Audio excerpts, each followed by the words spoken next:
it is a delight to be together and to have a chance to be in community today. I am grateful to so many folks who have made this day possible, beginning certainly with our students whose work will be featured today, the faculty who have worked with them in various courses and projects that went through a selection process as well to be able to highlight some of the outstanding work that is happening within our courses. Behind the scenes are lots of other folks in the dean's office and communications that have just been shepherding this project and this process. And when I'm afraid to name too many folks without missing some, but I do want to recognize certainly Professor Asadelia's leadership in preparing for today and the leadership for this program and for the offerings today, Grace Gilliam. And then we have a team in the workroom right now, our control center with Ms. Ann up here on campus, and also with Laura Ryan in the dean's office, who are ensuring that the whole thing comes together and works by the magic of technology and community. So I'm going to invite us all to, as we begin, just to take a moment to, we'll stop the screen sharing if we can in the control center there, Grace, and then invite everybody to turn their cameras on so we are able to see everyone on the screen. And you can hopefully just kind of make your way down that list of folks and wave at each other.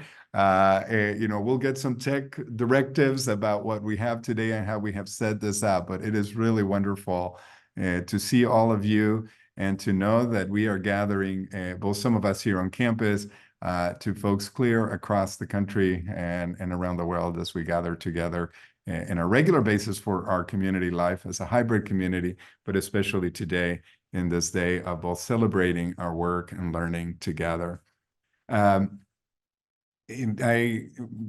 have shared in the preaching class that I'm co-teaching with Dr. Asadelia this semester or this month. We shared a quote that I have often thought about from a predecessor of mine here at PSR, a president of PSR, back in the 1800s, in 1884. His name was John Knox McLean, and he was president at PSR at the turn of the century, from the 1800s into the 1900s.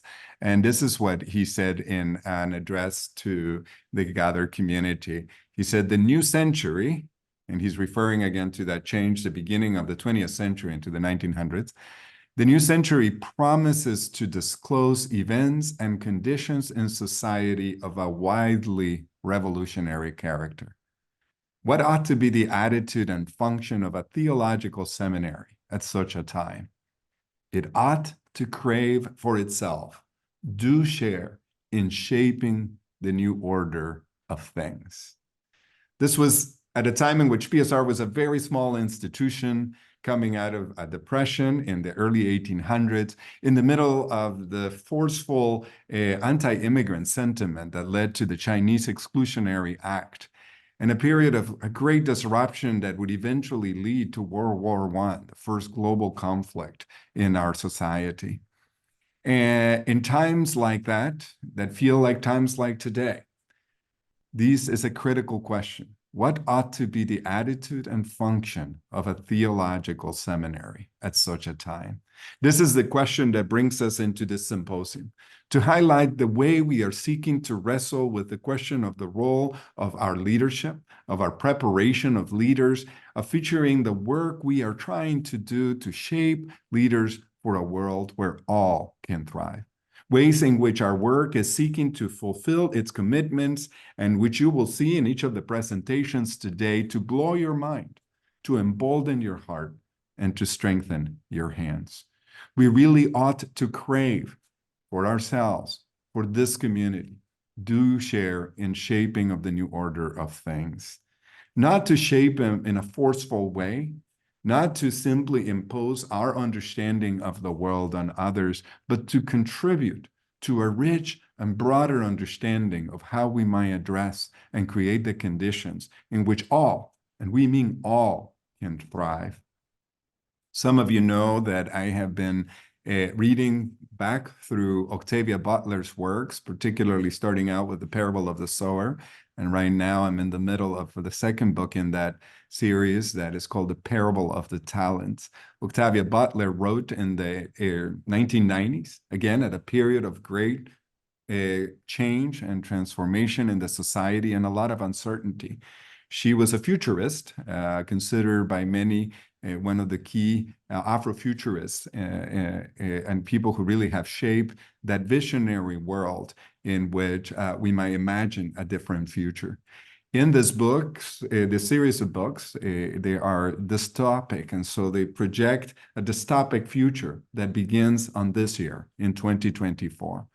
And it is eerily prophetic in the sense that it both calls out the disruptions that we are seeing in the world, but also foretells the kinds of situations we are facing in our world today, but seeks to speak to this community within that small community that tries to create a different vision for the world, that rehearses what it would be like to organize ourselves differently in a world that sometimes feels so chaotic.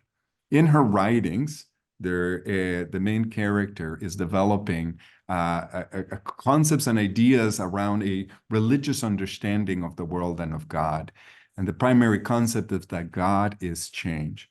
I want to end my comments here as we think and enter into this phenomenal day of reflection together with a quote from Parable of the Talents by Octavia Butler that calls similarly to the way that John Knox McLean did to imagine what our role should be in the world.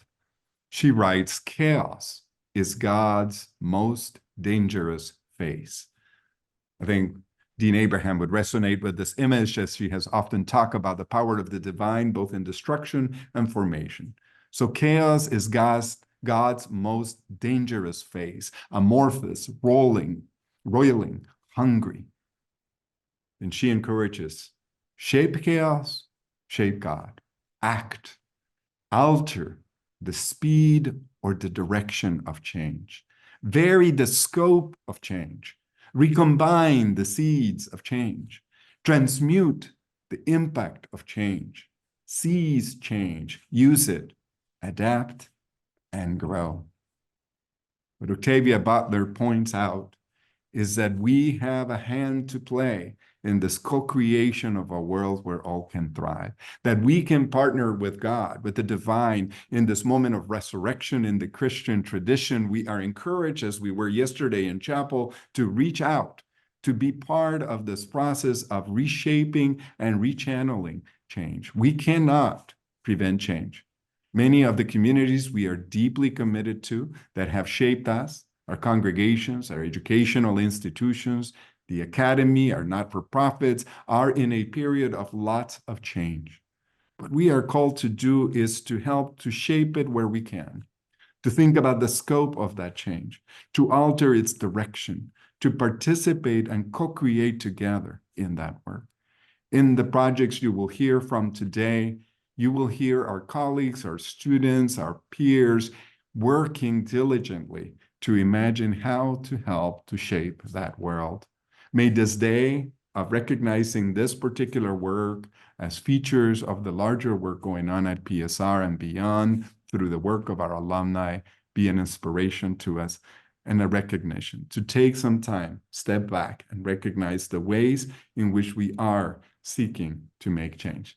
Thank you again to everyone that's been involved in this work, and I am delighted to turn it over to Dean Abraham with deep gratitude also for her key role in shaping our academic life together and the work we celebrate today. Thank you for being with us. Well, thank you, President David. That was very generous and a beautiful introduction. It almost feels as if I shouldn't say anything more because we have a beautiful opening here. Celebrating our academic life together at PSR was always a dream of mine. I've been in multiple institutions, as many people know, and in all these places, there always was a day or two where we would exchange our learning with each other. And the point of doing this is not to, just to talk about excellence as if it's some amorphous quality out there. It really is to celebrate how we are a learning community, learning together. I've been with a number of our students who are presenting today, as also faculty. Thank you to both of you. Without you, this work would not have happened. And of course, to the Office of Academic Affairs, every single one of whom is very involved in the preparations in the background. We are deeply, deeply grateful to you for your work. I was musing on what it means to be a learning community. I think often of Professor Schlager's work and how much history has to teach us in terms of lessons. President Vasquez Levy referred to Octavia Butler's futurist talk, but really, because she's in the past now, she's also a classical source for us, a matter of history. And what she's pointing to is our future will be the future that we create today if we have learned our lessons from the past. And if we do not learn those lessons, as we've heard many times before, we are condemned to repeat the lessons that history is trying to teach us. So, really, look at the wise ones and what they have taught us and are trying to teach us, even from different times removed from us. As a learning community, we are also very much involved and excited and invigorated by the power of ideas. And this is something I've seen in multiple classes. This is something I've seen in chapel in the past few years, so beautifully coming to life. This is the heart of being a learning community. There is the ability then to cultivate also the force of clarity. Why is clarity important? In an era which is marked by so much information, we are awash in information.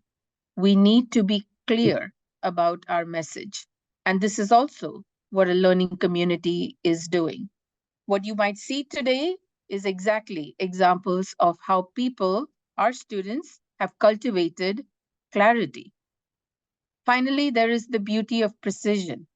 Why is it important to be precise? Because to be precise is to say, I understand or I have insight into truth in one manner of speaking.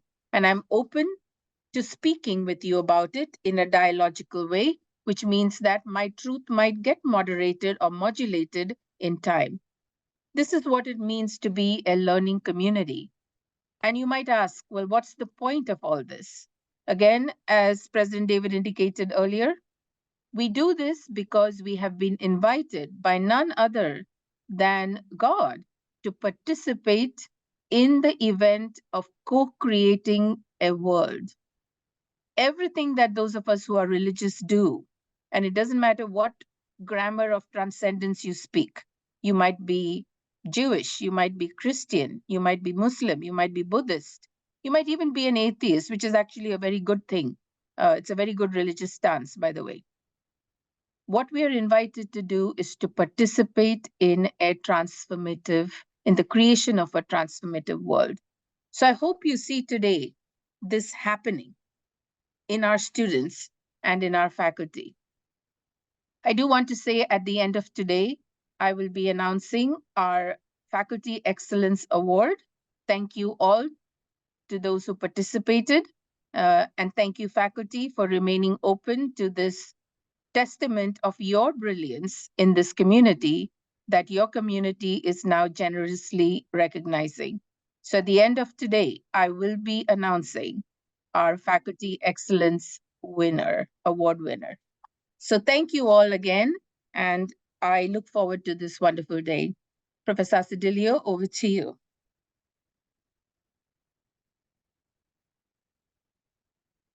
Thank you, Dean Susan. Thank you, President David. Welcome all to the Unafraid Symposium, an annual celebration of academic excellence at PSR, where this year we are focused on the theme, building a world where all can thrive, deconstructing, healing, rebuilding, imagining. I first want to acknowledge that all of the work we do at PSR is on the sacred and unceded territory of the Chochenyo-speaking Ohlone people, the successors of the sovereign Verona Band of Alameda County. In the North American context, after centuries of settler colonialism, genocide, slavery, and removal from the land, we acknowledge that historical and ongoing systems of oppression continue to harm and desecrate the land that we occupy. We name the peoples who are indigenous to these lands as part of an effort to stop the erasure of their existence. We repent for this history and the church's role in that history.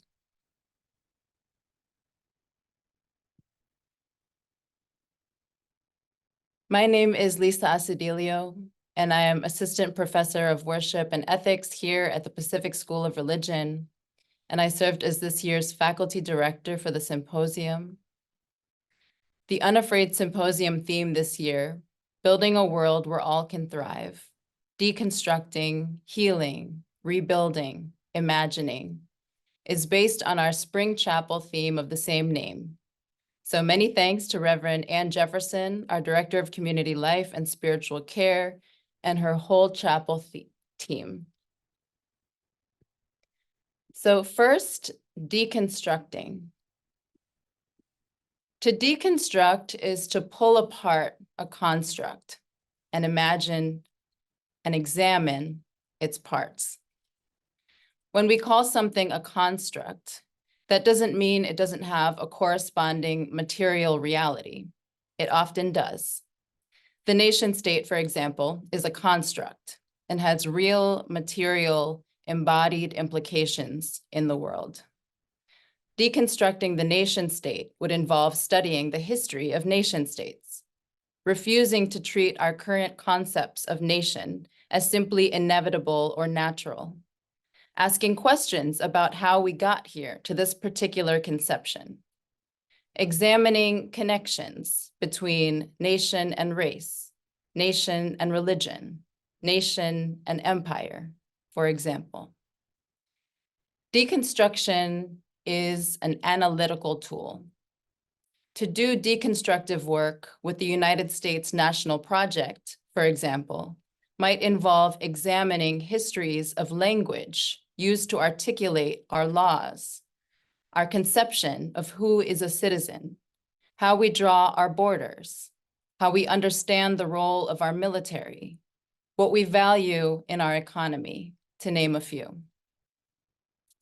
Deconstructing for building a world where all can thrive involves pulling apart and getting a better understanding of how the construct was put together and of the constructs that prevent thriving. Second, healing. I propose that healing towards a world where all can thrive involves establishing a compassionate rather than shame-based starting point for our work together. The work of empathy and solidarity, feeling our own pain, feeling with the pain of others, acting. Telling a story of new life that faces the unspeakable pain around us. Making a case for the hope that is inside us. Embodied practices of hope, spiritual practices, daily practices. Healing is multifaceted and is not the same journey for everyone, but it often involves accepting ourselves fully as we are, remembering or remembering what has been dismembered, allowing the body to be whole, every member having its place and value, no part treated as superior or inferior to another. It often involves medicine, spiritual medicine, physical medicine, communal medicine. What is our medicine? Third, rebuilding.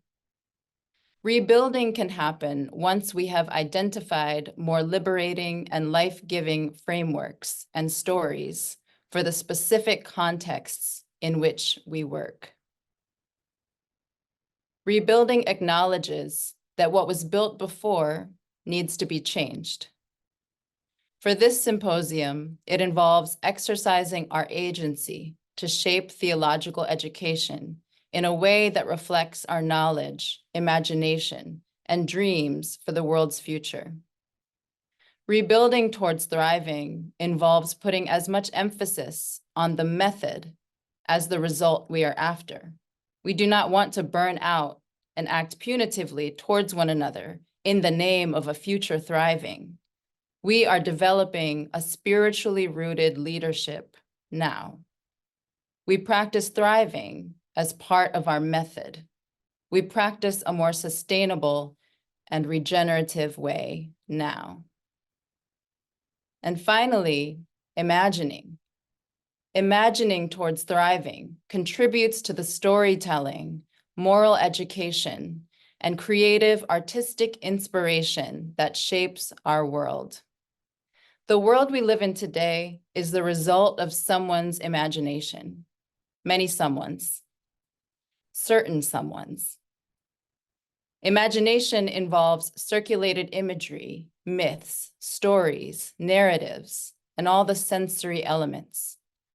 People can imagine up terrible destruction, stigmatizing stereotypes. People can also imagine a world where all have dignity and are treated as such.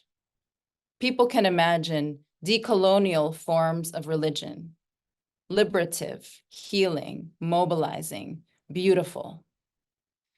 To reimagine towards thriving involves telling a different story through compelling communication and the daily practices of our lives. I will conclude with some thank yous. I don't think we can do it too much. First, again, thank you to our presenters, our students.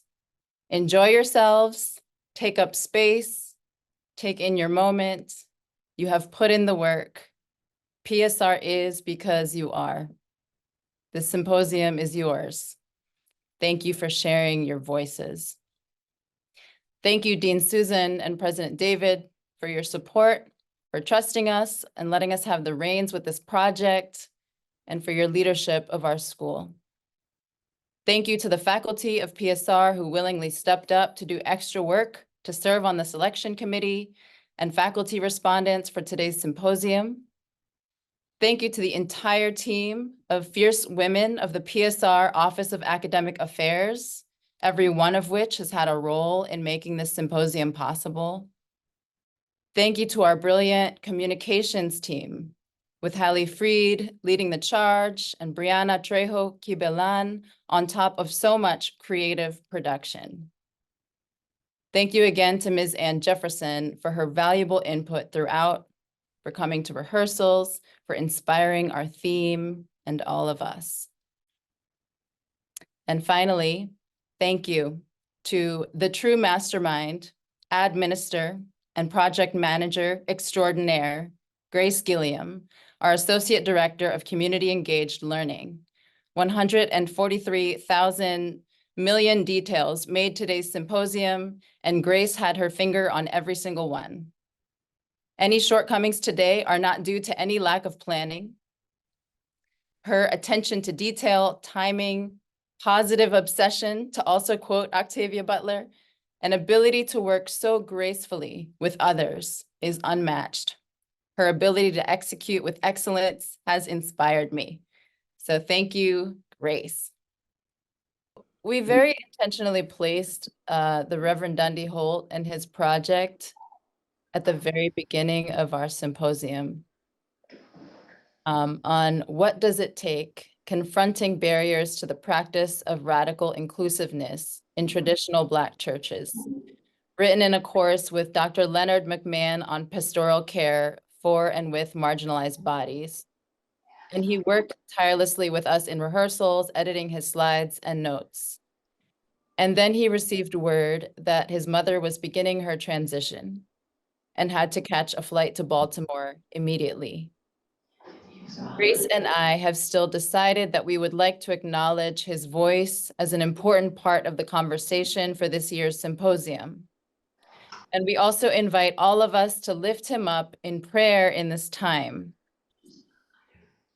Reverend Dundee Holt wrote to me, "I appreciate all prayers for my mother, my sister, and my entire family. It's more than a notion when people say you only have one mother. Mine is a strong spiritual spitfire who has decided to transition without any forks and knives, as she put it. No medical interventions besides pain relievers. And she hadn't had any since Saturday. No one is estimating how long before she transitions. The good thing is that she is at peace. Feel free to share this." What I want to do now is read the abstract that Dundee wrote about his presentation. What does it take? Confronting barriers to the practice of radical inclusiveness in traditional Black churches. In the classic 1969 soul pop record, What Does It Take?, the song's narrator wondered what would prove persuasive in winning the affections of the one he loved. In developing the strategies to facilitate the full embracing of Black LGBTQIA+ people by the traditional Black church, I asked, what would persuade the church leaders that becoming and leading their church to become radically inclusive is acting in the church's own vested self-interest, 2, in keeping with Black church tradition, and 3, being faithful to Missio Dei by showing hospitality to those counted among the least, Matthew 20:40-45. The shift from traditional church practices to radical inclusivity is not a small one. Institutions and those that lead them are resistant to change for a variety of reasons. Change can be frightening, as it always involves loss. I identify and find ways of helping stakeholders to manage. Dundee Holt. Grace. Any knowledge production that we do comes directly out of a context and is accountable to a context. And so it felt good and right that we still, even though he's not here with us in this moment, that his work and his voice are still part of this symposium's conversation. And that we still acknowledge the contextual and deconstructive work in Reverend Dundee's project, where he's breaking down and pulling apart, examine barriers to radical inclusiveness in traditional Black churches. In his rehearsal, I was struck by how his case study queered the form of a case study itself. Although a case study asks the researcher to label and categorize groups like the protagonist and the antagonist, Reverend Dundee queered these categories, speaking of the protagonists as the gatekeepers who keep the barriers in place, overwhelmingly pastors who are male and expect a certain kind of obedience from congregants. The idol being the Bible or scripture as used by protagonists to keep the barriers in place, and then the antagonists as those kept outside the barriers, especially those who identify as non-heterosexual or gender non-conforming. He also spoke of deconstruction as queering, and deconstruction as Black, and Sankhyofic, where we look back in order to look forward, and where we lift as we climb. So Grace, I don't know if you wanted to share any more about your own experience of his rehearsal, but yeah, we just found it really important to still have his voice present and also to be able to lift up prayers for him and his family in this time. Thank you, Lisa. Yes, I do send up prayers for Dundee and all his beloveds as they are present for the passing of his mother. And I also want to uplift Dundee's spirit, his passion, his excitement about the work that he's doing and the contributions that he will be making to a very important institution, the Black Church. Thank you. Well, thank you, everyone. My name is Jessica Kriegel, and I'm going to be talking about the circular lack of accountability in corporate America. I operate as a thought leader and consultant in corporate America, and I want to take a step back before I go into the work that I did to talk about why I'm here. No one is more surprised that I'm here than me, as I was a lifelong atheist that never went to church and was raised in a secular home and was not, frankly, very interested in faith or religion at any level, and didn't have very strong opinions about it because I just didn't pay attention. And my life all changed when my father decided to go on a 12-year motorcycle trip around the world. And he was living in tents, traveling all over the world, meeting people. And it was this beautiful journey, but it was hard for me because I missed him. I didn't get to spend time with him until I got pregnant. And when I got pregnant with my child, he came to Sacramento, California, which is where I live. And he wanted to be present as a grandfather. And it was such a treat for me to be able to get to spend time with him. And we would go for walks every single morning where we would talk about parenthood and the meaning of life and his travels and his childhood and my childhood and understanding why we were here on this planet and where we were going. And at the time, I didn't want to tell anyone the name I had chosen for my daughter because I didn't want their opinion if they didn't like it. And so my daughter was given a temporary placeholder name by my father for those walks, so that when we would talk about parenthood, we didn't refer to her as it. And the name that he came up with was Violetta. And I don't know where he came up with that name. It's, violet in Italian. And so we would say, when Violetta gets here, am I going to be the kind of parent that lets her walk around the restaurant, or do I need to make her sit at the restaurant and eat her food? And, I would ask these scenarios about parenthood. And life was wonderful, and Ellie was born. Her name ended up being Eleanor, and she was beautiful. And my father was the best grandpa ever. And a few months after Ellie was born, my dad died suddenly of an aortic dissection, essentially kind of like a heart attack. And he was just there 1 second and gone the next. And I was devastated. I started to spiral downward into this really self-destructive mode of alcoholism and bad decisions.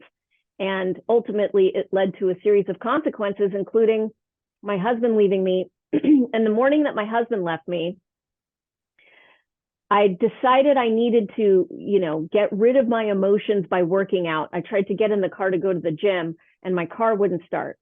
So I tried to get on the bike to the gym, and the bike had a flat. So I tried to get on his bike to get to the gym, and his bike seat was broken and I couldn't ride it. And if I believed in God in that moment, I probably would have thought, God is telling me not to go. But I didn't. I just was frustrated. What's going on with all of this stuff? Why can't I get to the gym? So I decided to go for a walk that morning instead. And I hadn't gone on that walk since I left, since my dad died, because I couldn't handle the emotions of going on that walk without him. And I was doing everything in my power at that period of my life in alcoholism to not feel things, and going for the walk was going to be too emotional. But I did that morning, the morning that my husband left me. And I'm on the walk, and I called my best friend, and my best friend says, "How do you feel?" And I said, "I just miss my dad." And he said, "What would your dad say right now?" And I said, "He wouldn't say anything. He would just do something to let me know that everything is going to be okay." And at that exact second, I looked down at the ground, and there was brand new graffiti that had never been there before. And it said Violetta. And in that moment, I became a believer. And I fell to my knees. I get goosebumps just remembering the moment. And I said out loud, I'm on my knees on this river walk with a bunch of people around me, but it didn't matter. And I said out loud, I will never question if there's a God again. Having said that, I had no idea which God I believed in because I had never been to church. And so that is what brought me to PSR, was the decision to explore faith and religion and theology and start to come to some kind of understanding of what my beliefs were. And it's been a trip, I'll say that, because what I realized when I came to PSR is that every decision I ever made about my life was upside down, because I was living a life in which there was no God. And if God is real, then that changes everything. And I am still in the process of trying to turn things right side up. I'm navigating that, and it's not lost on me that I'm found myself in a very progressive institution as a student here at PSR, but I am also baked deeply into capitalism and represent the face of evil in the form of capitalism in what I do for work. And so I'm working through that. And this presentation is the story of working through that. And the thing that I have discovered that I want to present to you in that journey is this circular systemic lack of accountability in corporate America that I have noticed. And I'd like to tell this story through the creative lens of New Yorker cartoons. Now, New Yorker magazine is a weekly magazine known for its satirical cartoons and its elite readership. This cartoon says, I too hate being a greedy bastard, but we have a responsibility to our shareholders. And the people that are at that boardroom table in this cartoon, they are the readership of the New Yorker. So I like to call this lack of accountability in corporate America the world's worst kept secret. They have made a joke about the fact that corporate America and the leaders of corporate America and the people involved in capitalism are greedy bastards. And the joke is, well, we would love to do it differently, and yet we have a responsibility to our shareholders. That is fundamentally the circular lack of accountability. It's about the story of value that we have today is for shareholders. Its value for shareholders is ultimate value in capitalism today. And that story of value creates injustices, that exploits the frontline worker, but no one feels accountable for that in this system. And so the question that I had was, who's going to break that cycle? And what does this circular lack of accountability actually look like? I've done work on this, and I see it as this model that I designed in the work that I did for the class. So I've interviewed people at all levels of this cycle in the employee workforce. I've interviewed frontline workers at institutions that are hurting the world, tobacco institutions, oil and gas institutions, banking institutions. And the frontline worker, the employee workforce, they say adamantly, this is not on me.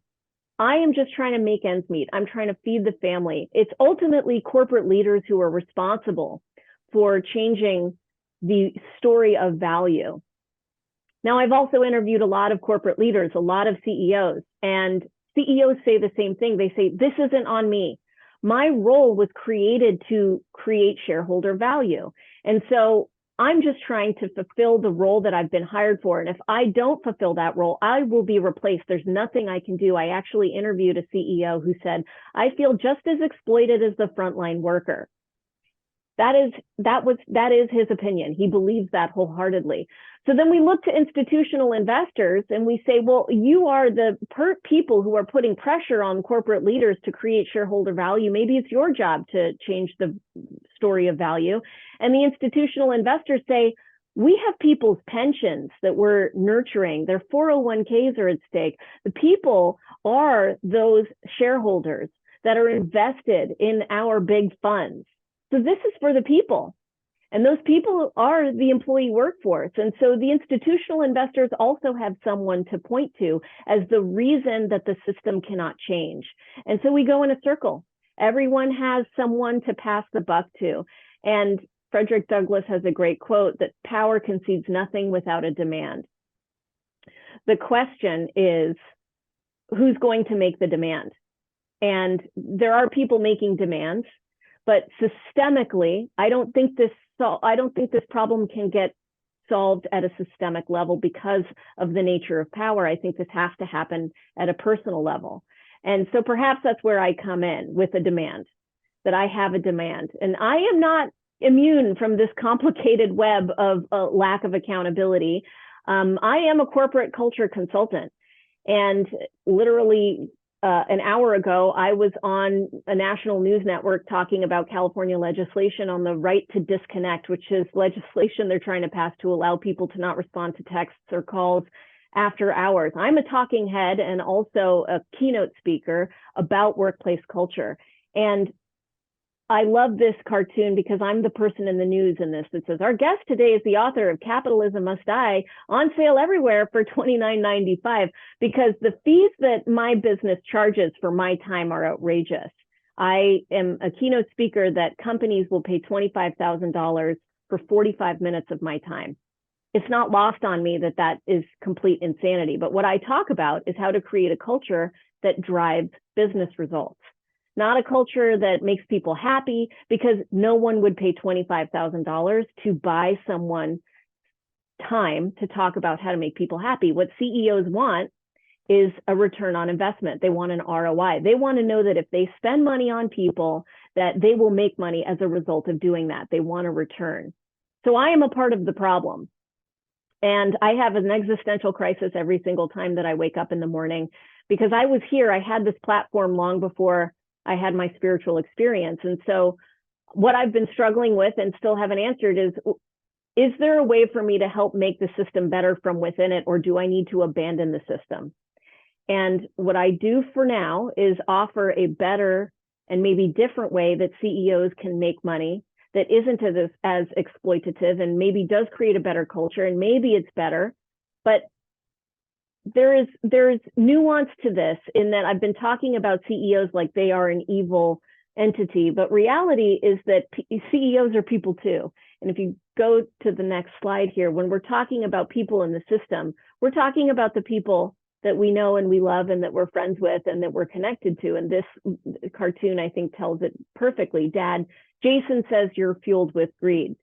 And Dad is, that boy, his dad, maybe he's the CEO of a company, but he's also a father, and he's also a son, and he's also a brother. And this is where I think I am able to connect, because I'm talking to CEOs all the time, and they do believe that they are in a cycle that can't be broken, some of them.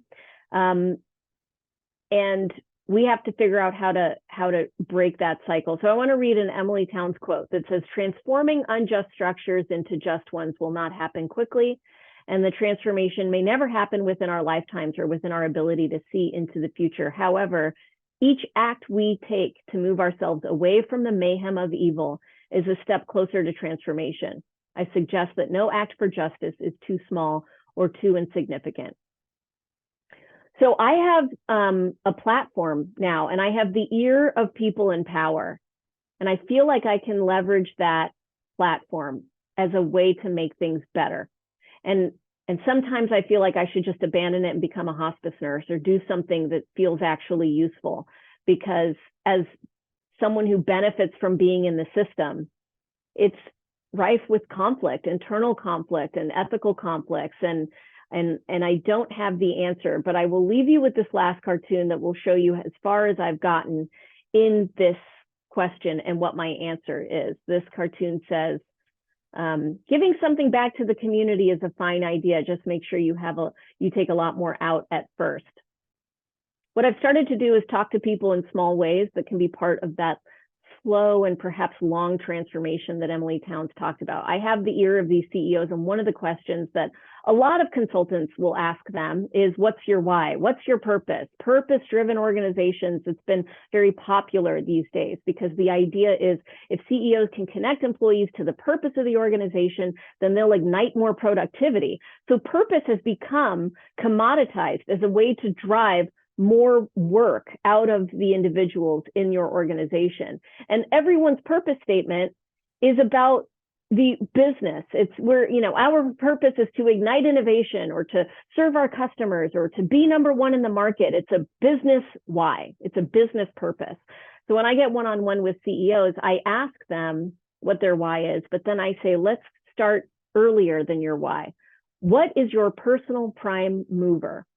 And the personal prime mover is the thing that helps them decide what their purpose is. It's the thing within them that is the first mover. It's the thing that determines how they make decisions about what the purpose for their business is or what their personal purpose is. And I'm getting them to reflect at a deeper level. I also talk about my existential crisis all the time. I tell them about my spiritual experience in my keynotes. I talk about the conflict I have in the role that I'm in. I tell them about my story so that it will create an experience in them which may lead them to reflect and think in a new way. Maybe they'll ask themselves if they feel okay with the way things are. And maybe over time that leads to new action and we perhaps get a new result. Maybe I'll break the cycle. Sorry, maybe I will break the cycle one CEO at a time, and maybe I'll just continue to be part of the problem. And I'm still deconstructing that. Thank you so much for your time today. I hope that this brought some value to the room today. I'm really excited to hear all of the other presentations, and I'll leave you with this one quote from scripture, Peter 4:10, like good stewards of the manifold grace of God, serve one another with whatever gift each of you has received. Right now, I have the gift of being able to influence CEOs globally, and perhaps I can be a bright light in the world of corporate America. To abandon my post could be to darken it further, or it could be exactly what I'm supposed to do next. So I would love feedback from any of you. If you have suggestions, please reach out. I'm still seeking. Thank you.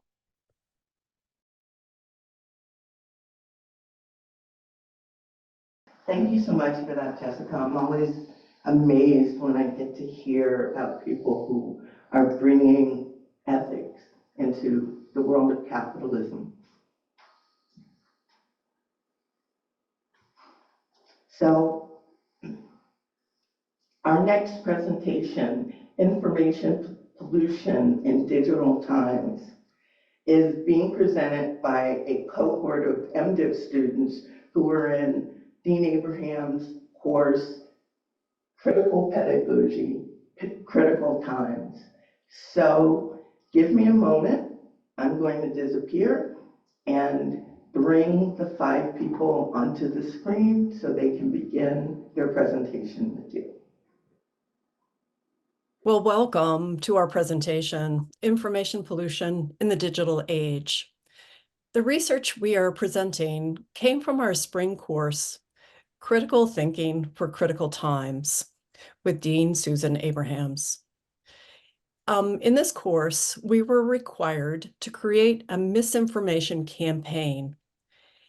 In what follows, we present one of these and the learning we garnered from that experience.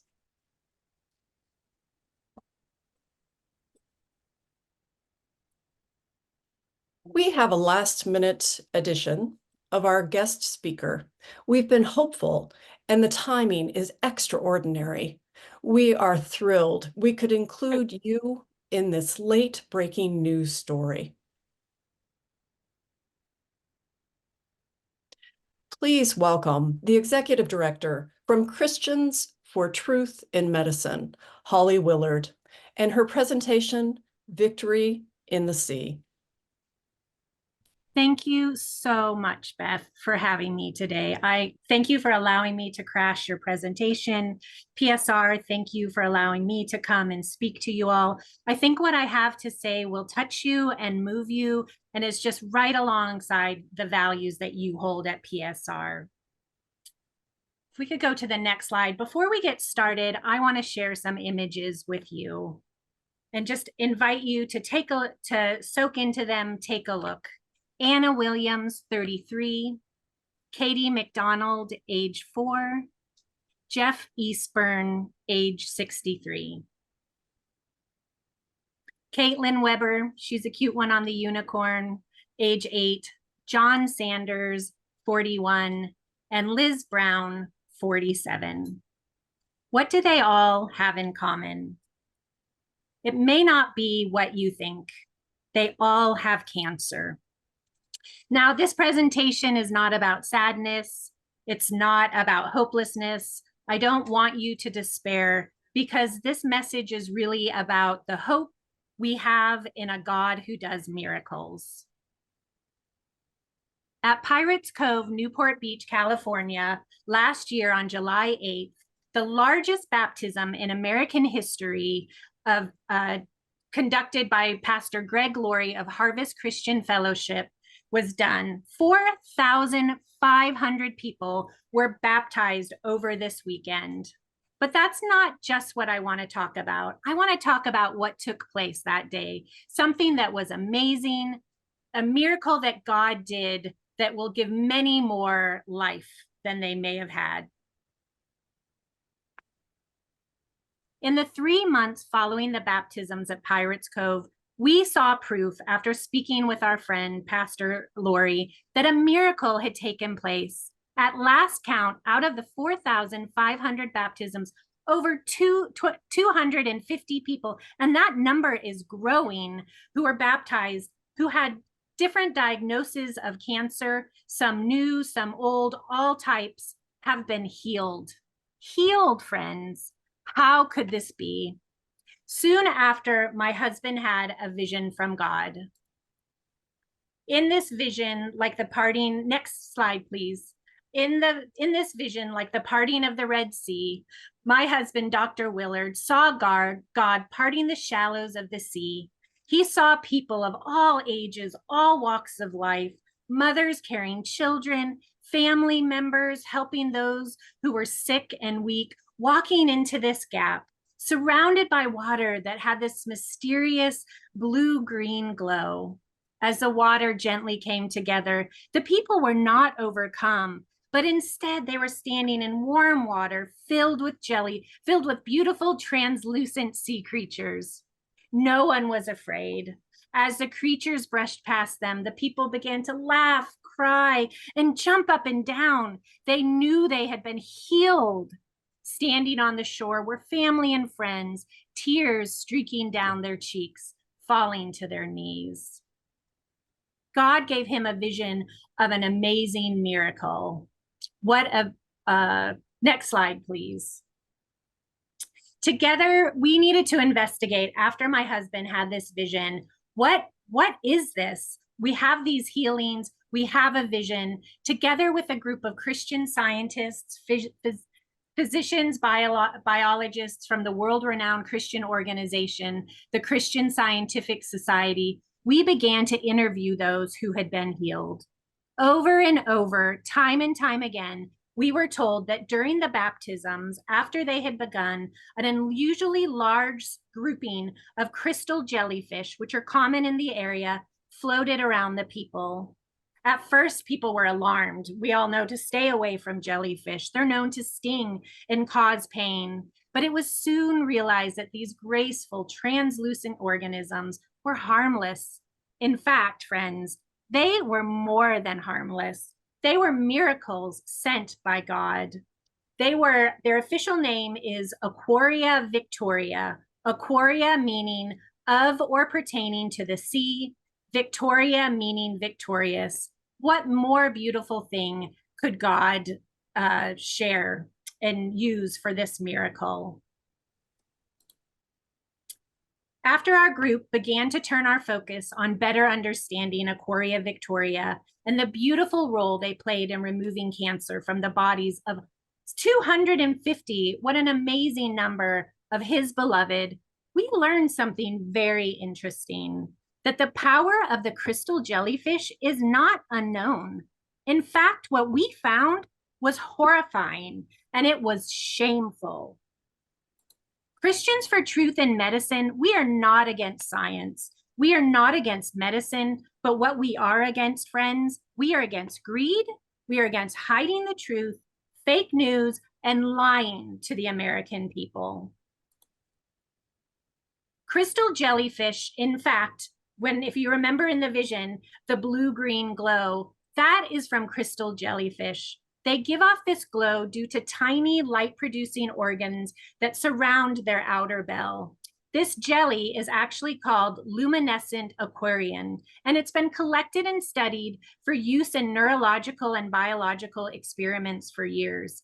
This is not new news. In fact, in 2008, several researchers received the Nobel Prize for Chemistry because of this research on the Aquaria Victoria cells, which have led to huge advancements in the medical field.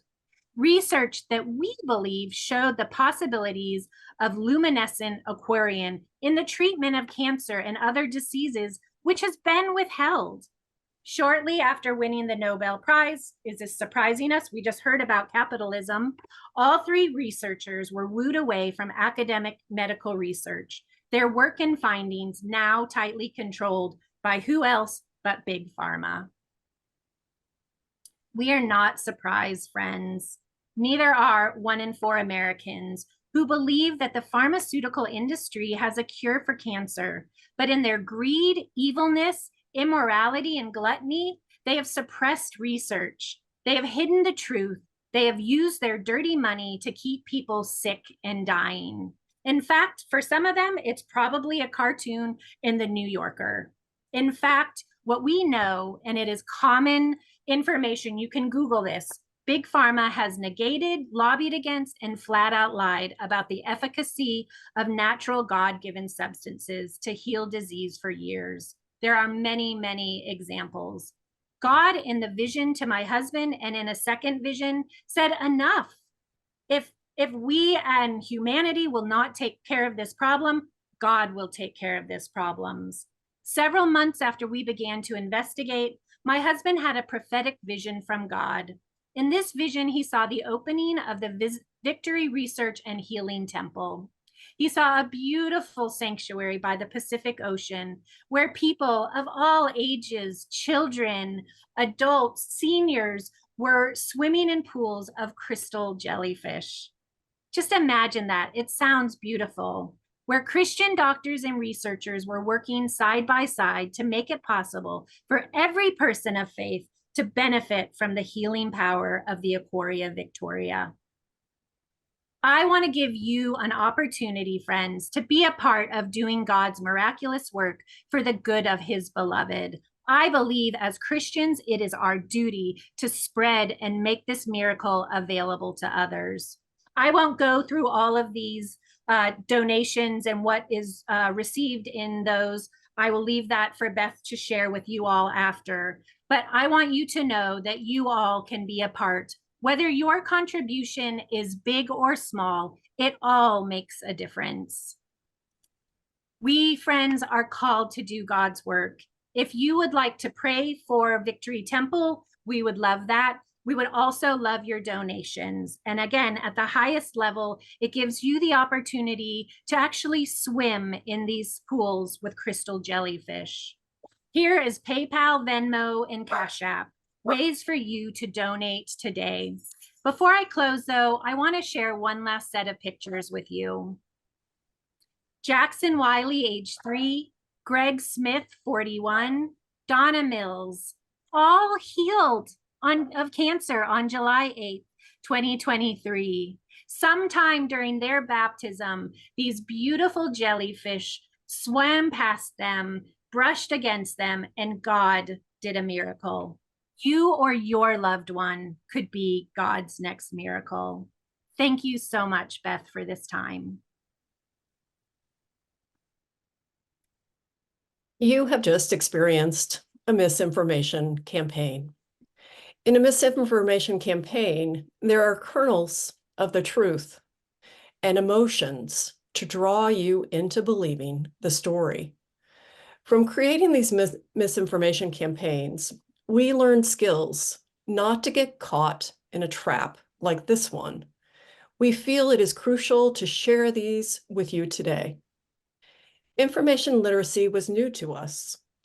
So what is information literacy? Here's a definition we agreed upon in our course. The set of integrated abilities encompassing the reflective discovery of information, the understanding of how information is produced and valued, and the use of the information in creating new knowledge and participating ethically in communities of learning.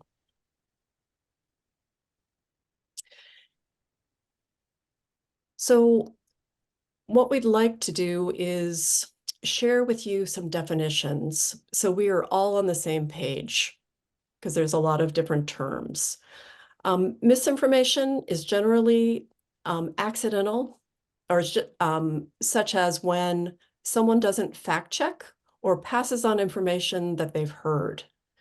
This can mislead you to accept information on important topics, such as in investments, medical treatment, or political candidates as the truth.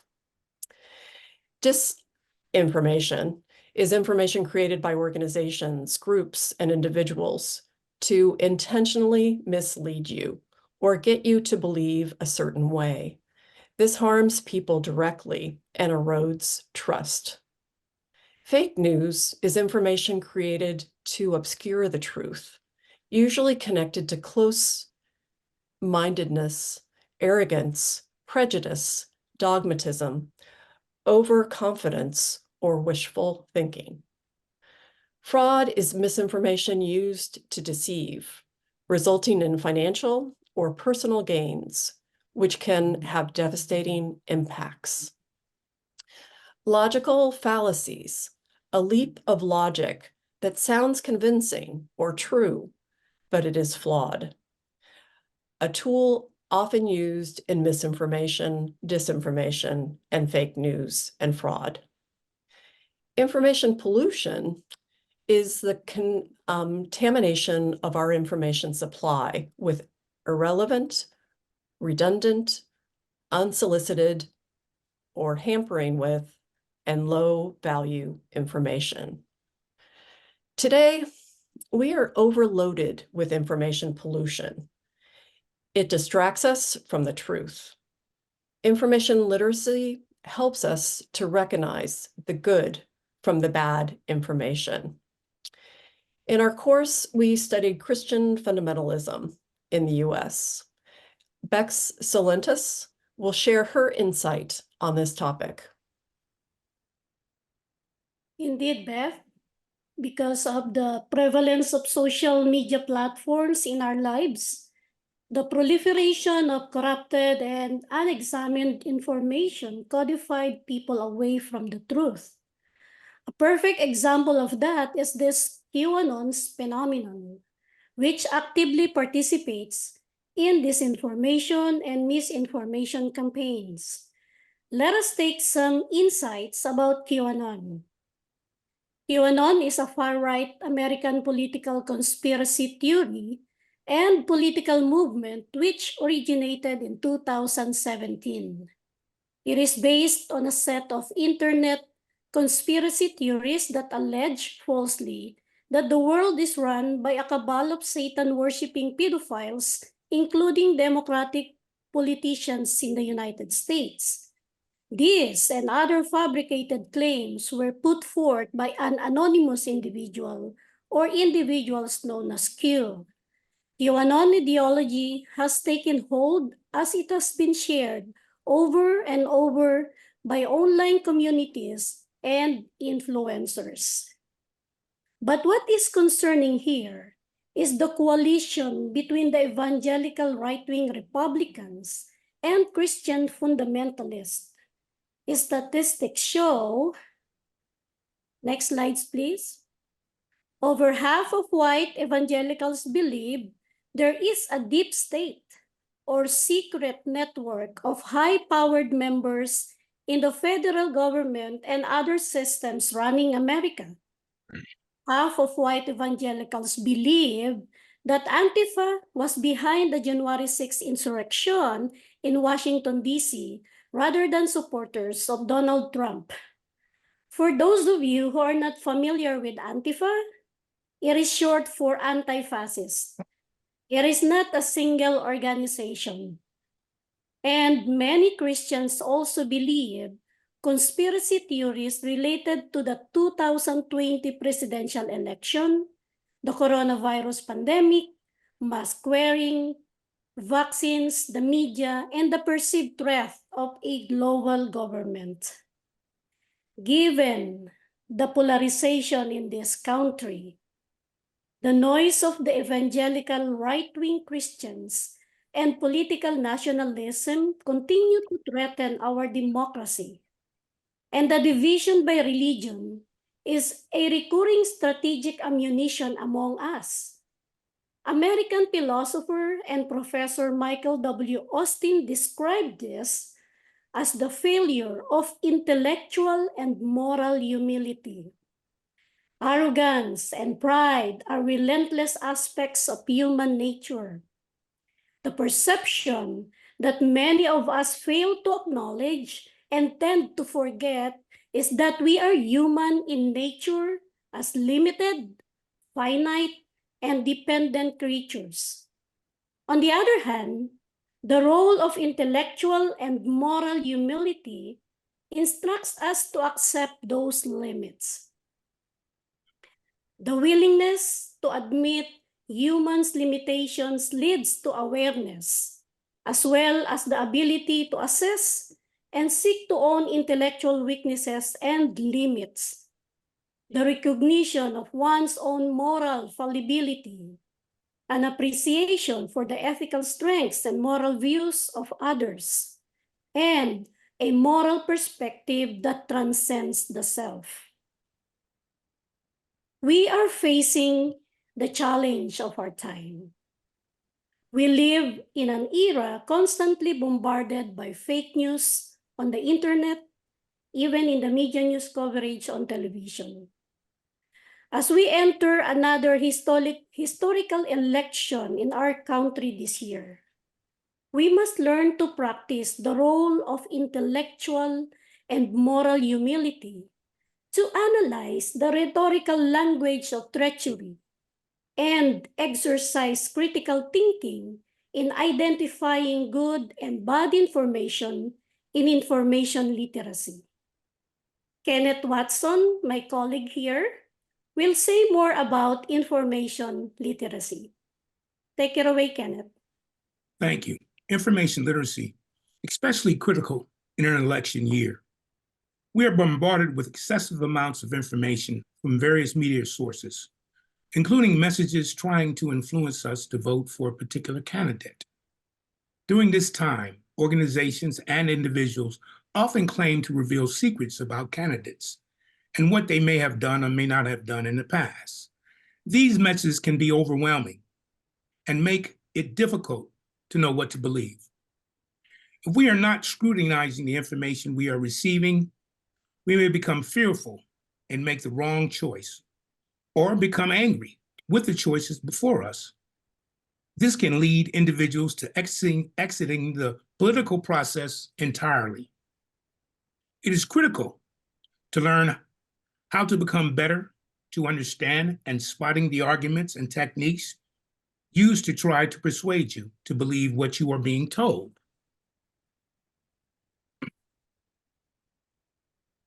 Using emotional language, such as fear, anger, or contentment. Emotions are a powerful tool of persuasion. Research shows that using emotional words, especially ones that invoke negative emotions, such as fear, outrage, increases the viral potential of social media contact. One such incident was the Pizzagate conspiracy theory that claimed leaked emails of Hillary Clinton's campaign manager contained coded messages that connected several U.S. restaurants and high-ranking officials of the Democratic Party with an alleged human trafficking and child sex ring. It caused one man to drive from North Carolina to Washington, D.C., and shoot up one of the pizza restaurants alleged used in the human trafficking scheme. The author asks a very important question. Why would anyone believe this in the first place? Emotional languages. Using incoherent or illogical arguments. Incoherence occurs when someone uses two or more arguments to make a point that cannot logically be true all at once. It is a technique most commonly seen in long discussions about a particular topic. These type of arguments can lead to confusion and indecisiveness. using false dichotomies. Dichotomy or either or falsities. A false dichotomy or a false dilemma is when a limited number of choices or sides are presented as if they are the only options available, when in reality, that is not the case. Or the options are presented as mutually exclusive when they are not. It is also known as the either or fallacy. The reality is that many things can be true at the same time, and that other possibilities, often hidden, can be true. These techniques are misleading and prevents honest debate.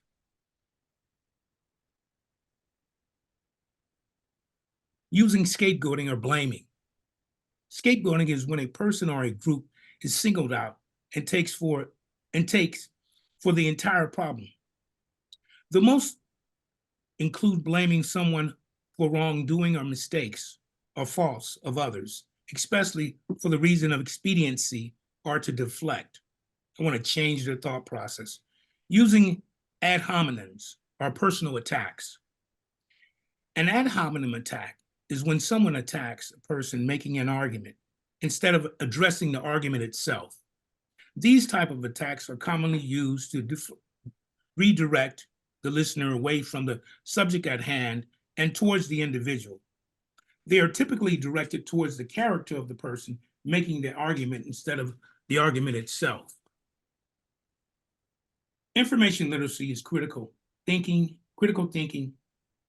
in an election year, along with developing skills to spot when persuasive arguments and techniques are being used. Below are questions we are to ask ourselves. We were presented with information about a potential candidate. Is the information being presented credible? What is the original source, intended audience, purpose? What can I verify, check, or confirm? What does the organization, group, or person who is sharing this information gain by exposing it? Do they have an agenda? How do I feel about the organization, this group, person sharing the information? How do I feel about the candidate that they are talking about? What more can I learn to support these feelings, especially if something feels off? Now, we must take this information to be good. I will pass this over. Our lesson will continue with Sanghyeon.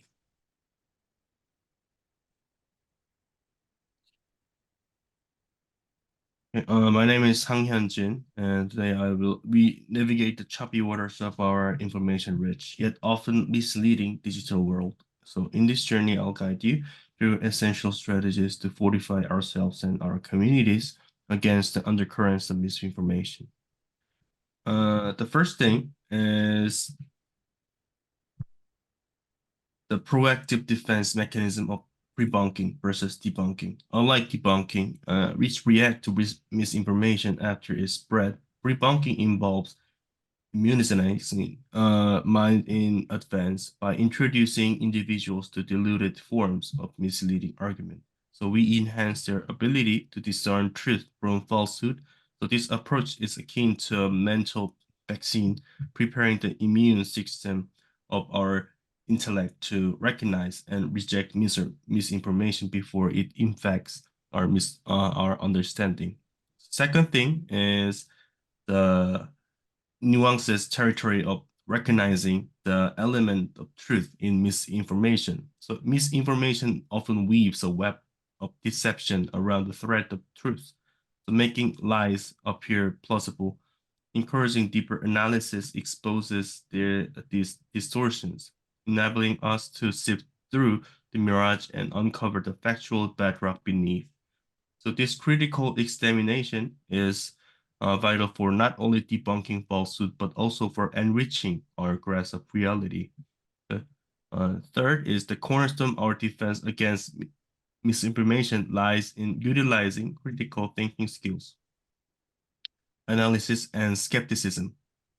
This is crucial to develop the acumen to identify the false dichotomies and resist the allure of binary thinking. By nurturing a mindset that thrives on questioning and analyzing, we can pierce through the veil of oversimplification to appreciate the complexity of issues So this skill set empowers us to navigate through the fog of conflicting narrative with a clear vision. Fourth is we aim to build coherent narrative. In an era, information often comes fragmented and polarized. Ensuring transparency and fostering constructive skepticism are paramount. Prioritizing clear, consistent information sharing helps us weave together narratives that are not just coherent, but also resilient to the forces of misinformation. So this strategy is about crafting a tapestry of understanding that stands firm in the face of disinformation's attempt to unravel it. Finally, our journey culminates in the promotion of understanding through diverse perspective and complex discussions, embracing multiple viewpoints and acknowledging the existence of gray areas. Gray areas enrich our discourse. So moving us beyond the confines of oversimplification is through the synthesis of varied perspective that we can arrive at a more comprehensive understanding of the world around us. So as we forge ahead, let us commit to these strategies not just as tools for combating misinformation, but as principle for cultivating a more informed, discerning, and inclusive society. So together we can transform the challenge of misinformation into an opportunity for growth, understanding, and unity. Thank you, Sanghyeon. So as we close, we just wanted to bring you back to our misinformation campaign and utilizing some of the arguments and techniques that Kenneth shared and some of the take action ideas shared by Sanghyeon. Just wanting to just have you use your critical analysis skills and your own skepticism and just propose some questions that you might ask yourself or some considerations. So in the Victory in the Sea presentation, there was a lot of strong language, strong imagery, supposed visions from God that were used. So one thing to think about when you see this is, are these meant to hook me in some way emotionally and spiritually? The answer is yes. Also, we used existing narratives around big pharma. There were lots of truths woven into the campaign. But even so, what is the source of those truths and how can I verify them for myself? Were these truths that, yes, the baptisms took place. Yes, there are surveys about 1 in 4 Americans believing that the pharmaceutical industry has a cure for cancer. They're true, but were they being used appropriately? Were they taken out of context to support the agenda of Christians in Truth in Medicine? And let's talk about Christians for Truth in Medicine. Are they even a legitimate organization? What about the named Christian organization they paired with? That is an actual organization, but likely I don't know that they're going to go out and research jellyfish in the way that it was purported here. And then lastly, before you would even consider supporting, much less getting your hopes up or sending even a penny so that you can swim with the crystal jellyfish, what scrutiny do you need to apply to the messenger and the message? The last thing that we want to leave you with, and these are all actually available they're in the next slide, but also listed in the symposium details, are a number of resources that you can utilize to continue to build and grow your own information literacy skills. So thank you so much for allowing us to present to you. We hope you take this information, especially in this really critical year, as we've already been bombarded with a lot of political information, but we should expect that to grow even more as we get closer to the election. Thank you to my fellow presenters, to Dean Abraham, and we're done. Good morning. My name is Alexandra Rosado-Román, and I serve as an assistant professor in gender studies and Caribbean decolonial ethics here at PSR. Thanks so much for every presentation, and today I will share a response on deconstructing ethical dilemmas. Social ethicist and womanist Dr. Emily Towns once said, open quote, "Calling others and ourselves into human behavior is exhausting.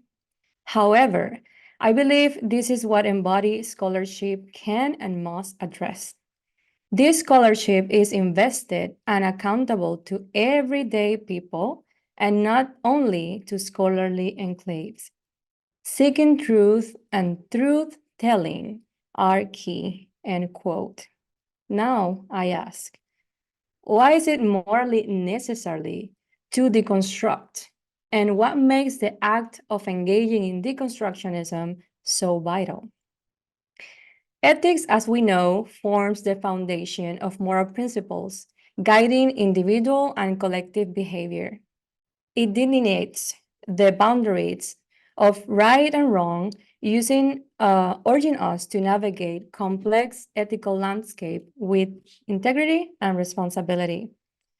At the heart of ethical discourse lies the concept of responsibility. Ethics underscores the importance of acknowledging individual and collective responsibility for actions, recognizing the profound impact they have on others and society at large. And then there is those sticky situations we call ethical dilemmas. Picture this. You are torn between multiple choices. All seem to be right in some way and wrong in some other ways. But they seem to be in conflict with each other, that we know. The criteria you bring for a possible resolution will say plenty about your motivations, morality, valuations, character, intentions, and what's at stake for you. What is at stake for you? These dilemmas force us to really think about the consequences of our actions and make tough decisions. It is through the careful analysis and resolution of such dilemmas that we exercise personal accountability and shape our ethical framework. As members of different societies, it is important for us to go beyond the mere criticism and examine our roles in perpetuating systems of violence and inequality, whether it's within our homes, in our larger institutions like churches, seminaries, or other corporations and organizations. We must understand how, when, and why we have contributed to these harmful structures. In the deconstruction section, we have delved into several ethical dilemmas, including information pollution and misinformation, the accountability trap between personal and ethics and the corporate predatory practices, and the idealization of the Bible alongside themes of radical inclusion, fear of loss, and fear of deconstruct our deepest and most ingrained paradigms. These phenomena aren't distant. They are ingrained in our socialization. However, societies are capable of change, adaptation, and also capable of resistance. When necessarily, we should utilize these skills for deconstruction. First, deconstruction is a discourse because it prompts critical reflection on the ways in which language, power, and ideology intersect to shape our understanding of the world. Deconstruction is a skill. Deconstruction involves the exploration and disruption of binary oppositions like good versus evil, light versus darkness, and presence versus absent, and so others, revealing their interconnectedness and mutual dependence. Deconstruction is a strategy. Employed as a strategy, deconstruction unveils the complexities and limitations of language and thought, fostering critical thinking and openness to diverse viewpoints. Deconstruction is also an art, requiring vision, creativity, resilience.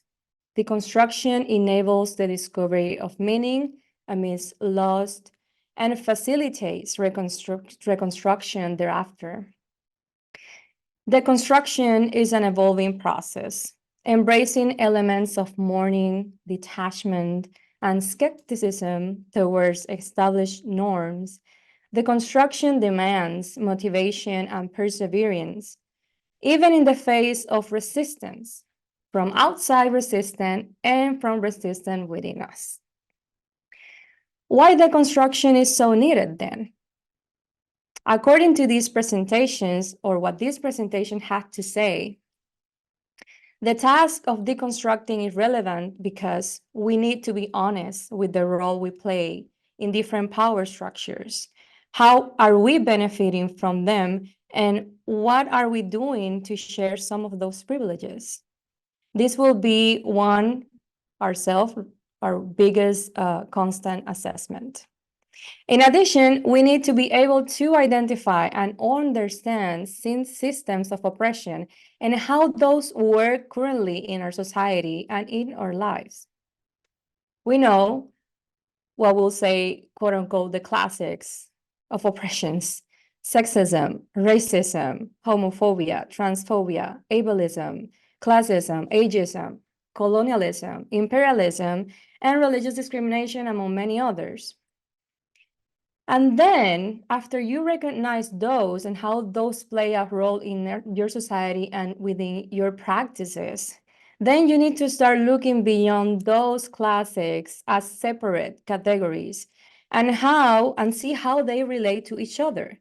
And then you start asking questions around religion and colorism, for example, classism and healthcare, citizenship and immigration, ableism and dominant theological discourse, or ageism and sexuality, among many others. We must continue exploring unspoken fallacies, such as the fear of deconstruction, which has been used politically and religiously to control masses. Reflect on your deepest fears, noting if they stem from childhood experiences influenced by a colonized understanding of religion, maybe, or examine your biases and inherited family values that have shaped your subconscious actions today. Then consider how many of these fears you no longer consciously hold, but still influence your behavior. Recognize how fear subtly infiltrates even in our most sincere acts of hope and creativity. Before making any decision, write down your choice and then ask yourself what you will decide if fear was not a factor. And I'm not talking about fear as we experience every day, paralyzing fear, imposed fear, inherited fear, right? This practice helps gauge our understanding of what is possible. Today, we invite you to examine your own practices, good or bad, and trace the rationale behind them. Assess the values attached to these practices and question whether they are truly yours, or as I mentioned, if they are inherited or imposed. Only by distinguishing these origins, we can effectively deconstruct and offer constructive solutions afterwards. Thank you. Welcome back, everyone. I hope that you had a wonderful lunch. We are excited for this next section on healing.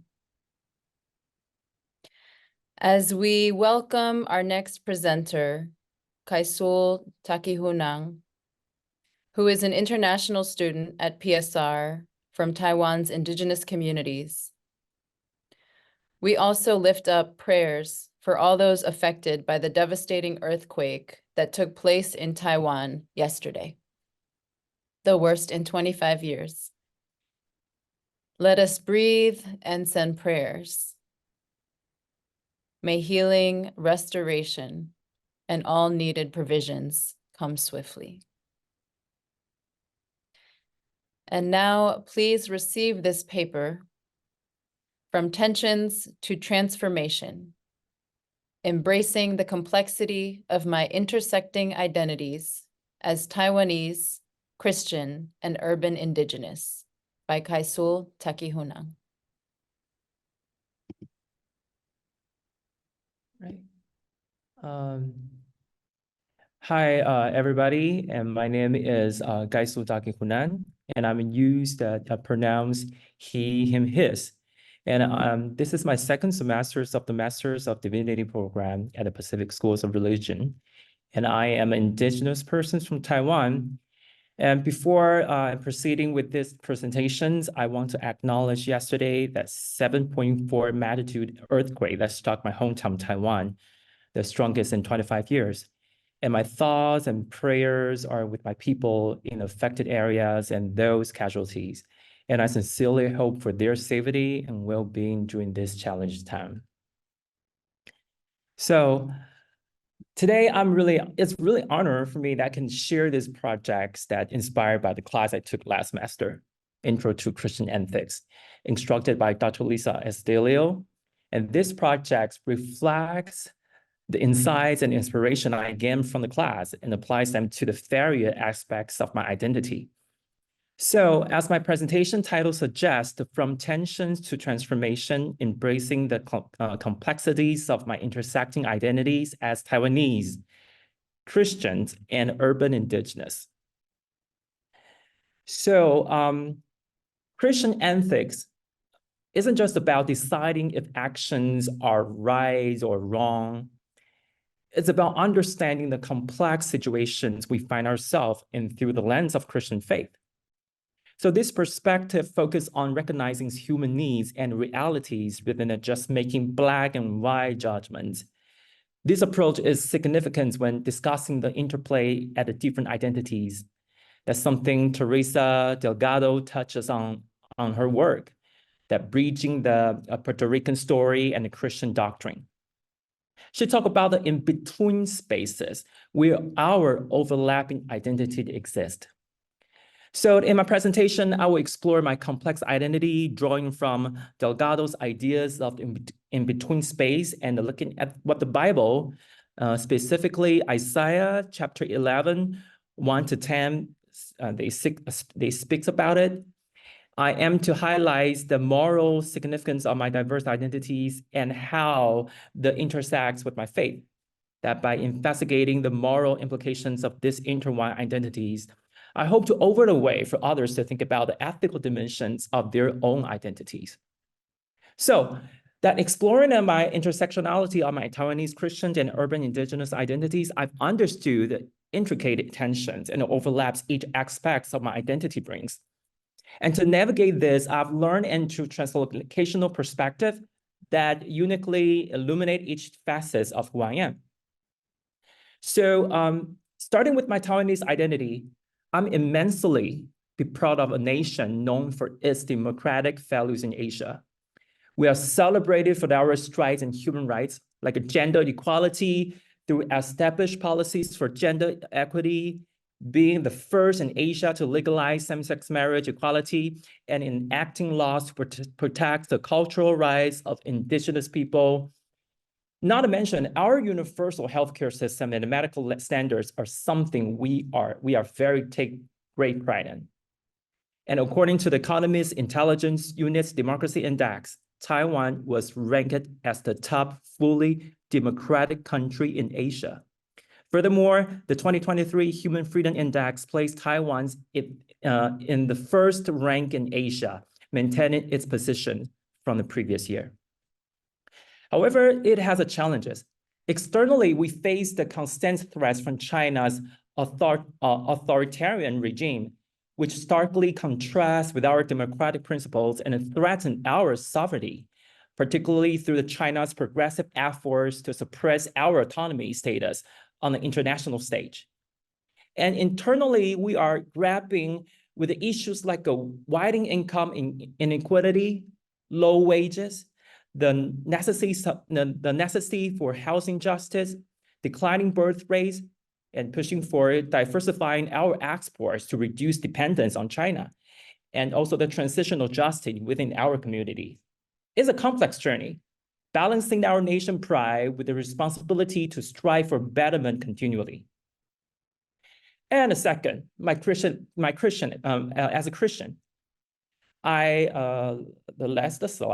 second slide, yes.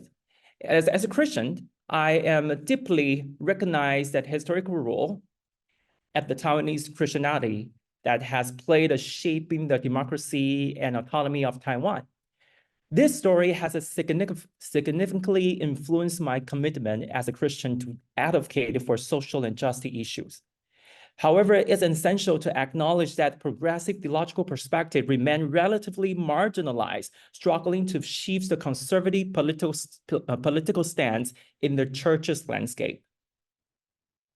Even 5 years after the landmark achievement of marriage equality in Taiwan, a move that set Taiwan apart as a beacon of human rights progress in Asia, the mainstream denominations in Taiwan have primarily maintained a negative stand on this, and also with other progressive values, often lacking meaningful engagement with the broader Taiwanese public. This disconnect makes alliance with progressive and liberation theology difficult. Given the dominant conservative interpretations within much of Taiwan's traditional evangelical Christian community, such interpretations that frequently results in the marginalizations of women, queer individual, and proponents of religious or cultural pluralisms. In some ways, Taiwan's situation echoes that of the United States, where churches face declining membership and the less of a number of young people. But unlike in the US, however, Taiwan's churches have found it challenging to offer progressive, inclusive theological responses that could foster greater social acceptance and cooperation. With Christians making up just less than 5% of Taiwan's population, rather than advocating for inclusivity and a democracy for all, the church often leads towards an authoritarian religious atmosphere. This inclination has become especially problematic in recent years as a Chinese threat to Taiwan's democracy autonomy, with the church often showing apathy towards standing in the solidarity with our nation's democratic values. And as an urban indigenous person who grew up in the city, that the second generation to transition from living in the tribal communities to the urban environment, my experience as minors of immigrants in many ways. I'm faced with the challenges of existing on the outskirts of the mainstream in the non-indigenous society. It's a daily struggle for survival in the urban margins, while carrying the profound responsibility to preserve our ancestral cultural heritage.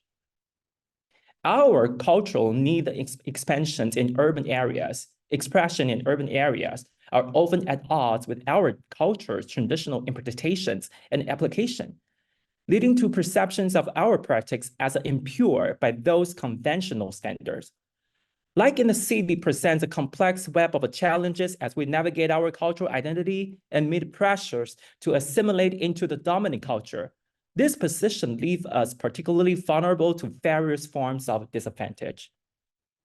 And understanding and appreciate urban indigenous people historical and ongoing struggle is crucial to constructing and contextualizing our experiences in perspective. Recognizing this historical stigma and the struggle is vital to building a more inclusive, empathetic understanding of our social position today. So, through the lens of identities of my Taiwanese, Christians, and urban indigenous, I have dwelled into the complexities each holds. So explorations bring to the lights of the concepts of in-between spaces that introduced by Teresa Delago in her Decolonial Theology. This concept highlights a dynamic zone bridging various dichotomies, fostering transformative encounters and understanding. It's a realm where diverse experience or identities meet, characterized by the fluidity and openness, allowing for rich, nuanced explanations of identity and experiences. And so the Delago's interpretations of in-between zones emphasize the profound, recognized aspects of identity, fostering a space where current suffering and the future hope can coexist without being caught in extremes. This is not a straight path from hardship to hope, but a complex interplay of both, facilitating the dialogue that freed us from the divisions of gain and loss. Crucially, this shared space fostering resilience and celebrate the unique aspects of our existence, revealing the intrinsic values of life. So the last slide is that kind of the in-between spaces have a different kind of my core value. They combine with the different values. They will have the importance of empathy, compassion, inclusivity, diversity, democracy, and the pursuit of understanding and open dialogue. The empathy and compassion are at the heart of my ethical worldview, informed by my experiences with the marginalization. My Christian faith emphasizes the significance of love, kindness towards everyone, which resonates with my Taiwanese pride in our achievements in human rights, such as gender, indigenous rights. And being urban indigenous also taught me about the values of solidarity with those marginalized in society. And also the last, that open dialogue with the mutual respect is crucial for me. Align within between concepts with the diverse experiences and reach our understanding. And navigating my multifaceted identity requires integrity and authenticity, staying true to myself while respecting my complex identity. So the bridging worlds through Isaiah, that I'm reading that the scriptures from 5 to 7 that talk about the righteousness will be in his belt, and the faithfulness that sash around his waist.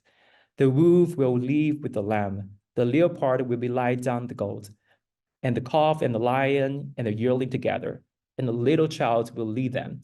The cow will feed with the bear, the young will lie down together, and the lion will set straw like the ox. So Isaiah prophecy invite us to embrace our identities, complexities with this in-between spaces, encourage us to see them as a source of strength, and understanding it challenges us to view our differences not as barriers, but as bridges to a more inclusive and empathetic world. So in this journey, I'm guided by my core ethical values that shape how I interact with the world. It's about advocating gender inclusivity, supporting LGBTQ rights, seeking justice for the indigenous and the marginalized communities, and advocating for democracy and equality.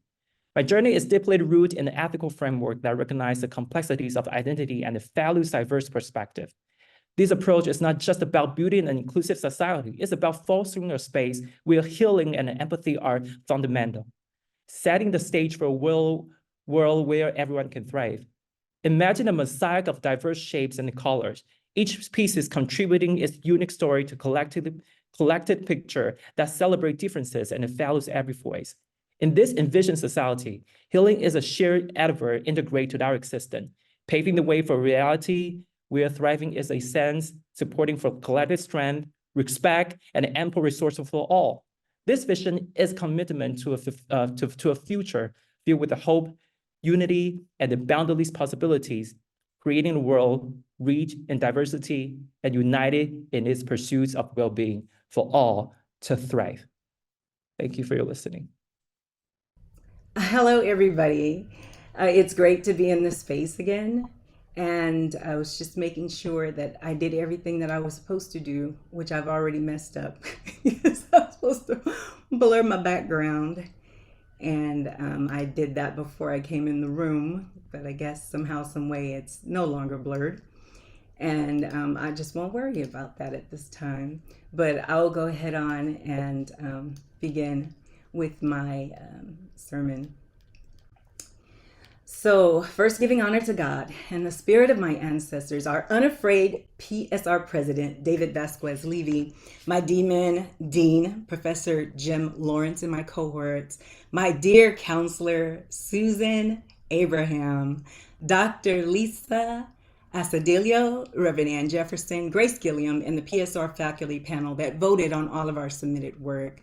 I'd like to honor my Shiloh Baptist Church of Hayward, California, senior pastor, Reverend David C. Hill, my mentor always, Reverend Dr. Alvin Christopher Bernstein, my love, Reverend Richard Wright, PhD, and finally, my children, Dante and Sharia, 6 grandloves, siblings, family, and friends. I humbly pray that this sermon, written in honor of Women's History Month for Dr. Aaron Brody's Old Testament course and preached in the PSR Chapel, March 2023, increases knowledge and faith of believers.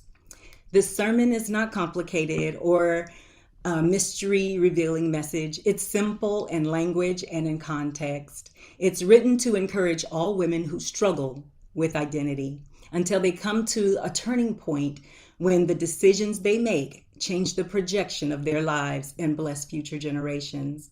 For the next few moments, I'll lift the story of Naomi and Community with Ruth and introduce you to Juliana Richardson, the founder of the nonprofit, The History Makers. May we find renewed life lessons and hope in their healing journeys from bitter to blessed. The scripture for this afternoon comes from the book of Ruth, chapter 1, verses 1 through 7, with emphasis on the A portion of verse 6. Thank you very much for putting the slides up. I encourage you to read the chapter in its entirety at your leisure, but I'd like to read for your hearing from the New Living Translation and the Message version, just a portion of Ruth chapter 1, 6a. The New Living Translation begins this way. One day, she got herself together. In the book of Ruth, chapter 1, verse 6a in the Message, it sums this all up in one word. That word is then. The title of this sermon is The Turning Point from Bitter to Blessed. We don't know who wrote the book of Ruth, but it was written for the people of ancient Israel and for all people because we're still reading it today. If you like, you can take that down until I get to the points of the message. The story takes place in Hebrew history when the 12 tribes were led by judges. Each tribe had territory within Israel. Our story begins in the land of Judah, likened to California, in the town of Bethlehem, likened to Berkeley. So saying Bethlehem, Judah, is like saying Berkeley, California. Naomi, her husband, Elimelech, and their 2 sons, Balon and Kilion, packed up their belongings and livestock and left Bethlehem due to a famine in the land. Ironically, Bethlehem means house of food, and this is the first of several tragedies to strike Naomi. They settle in Moab, which means seed of the father or desired land. Moab was a pagan country, meaning that its people practiced polytheism or ethnic religions other than Judaism. Moab was a country rich with grassland for raising livestock. There, their sons took Moabite wives, Orpah and Ruth, and Naomi experiences her second of several tragedies. Elimelech, her husband, dies. Within 10 years, tragedy strikes again as Naomi's 2 sons die, leaving no children, no male heirs to carry on Elimelech's bloodline. So now we see Naomi and her 2 daughters-in-law, unpossessed, without male covering in patriarchal societies where a woman's worth was tied up to reproduction. Her covering came from a father, a husband, a son, or a kinsman redeemer, meaning a closely related male. 3 women, 3 wombs, no living males, while living in the rich, fertile land of Moab. I can imagine they had to dispose of their land, as women were not permitted to own land. So they are now displaced and despondent. Can you imagine, tragically, being disconnected from what brings you security, validity, and worth? I've never lost a child, but I know of those who have, and the pain associated with it, I am told, is nearly unbearable. I have grieved the transition of a husband, though. I'm well acquainted with the feeling of being full one day as someone's wife, and the very next day, running on empty as a widow. Grieving the loss of the physical presence of a spouse, grieving the security that came with the relational connection, grieving the loss of income, the loss of status, now thrust in the decision-making role as head of the family while navigating what's left. Who am I in the aftermath? Naomi had left Bethlehem full with honor and is now running on empty. Once faithful to her husband, nurturing to her sons, kind to her daughters-in-law, Naomi, whose name means pleasant, is now bitter, depressed, and racked by grief. To top all of this off, tragedy strikes again. And now there's a famine in Moab. This is a good place to put a pen holder and introduce you to a woman living in today's times named Juliana L. Richardson. Juliana, like Naomi, goes from full to empty and is left wondering, who am I? Juliana's story unfolds as she has become what her father desired for her to be, a Harvard-trained lawyer. Juliana has a successful law practice and is working as a corporate attorney, but at age 40, she assesses her life to conclude that she is without child, and at this point will not have natural children. She's not satisfied with what she has achieved because it was never her dream. She has reached a disconnect, an empty place in her existence. Juliana has a then moment coming face to face with one day she got herself together. She comes to the realization that she needs to do something differently to have a better result. She makes a decision and walks away from a successful law practice. Her families and friends set up an immediate intervention, but this only motivates Juliana all the more to enter a career field in which she has no experience. She had a revelation after visiting the National History Museum, realizing that you can't aspire to be what you do not see, referring to the positive images of minority people in history. Today, her organization, The History Makers, houses its collection of oral interviews of prominent minority figures in the National Archives next to the slave narratives. Juliana wanted to leave something to society that would be productive and live beyond her expiration. Her oral interviewing and archiving journey continues today. I encourage you to Google and learn more about this dynamic woman. For Juliana, she lived what somebody else called her. She took on their dream for her life and it became her reality. So much so that she called herself an attorney, but that wasn't what God created her to be called.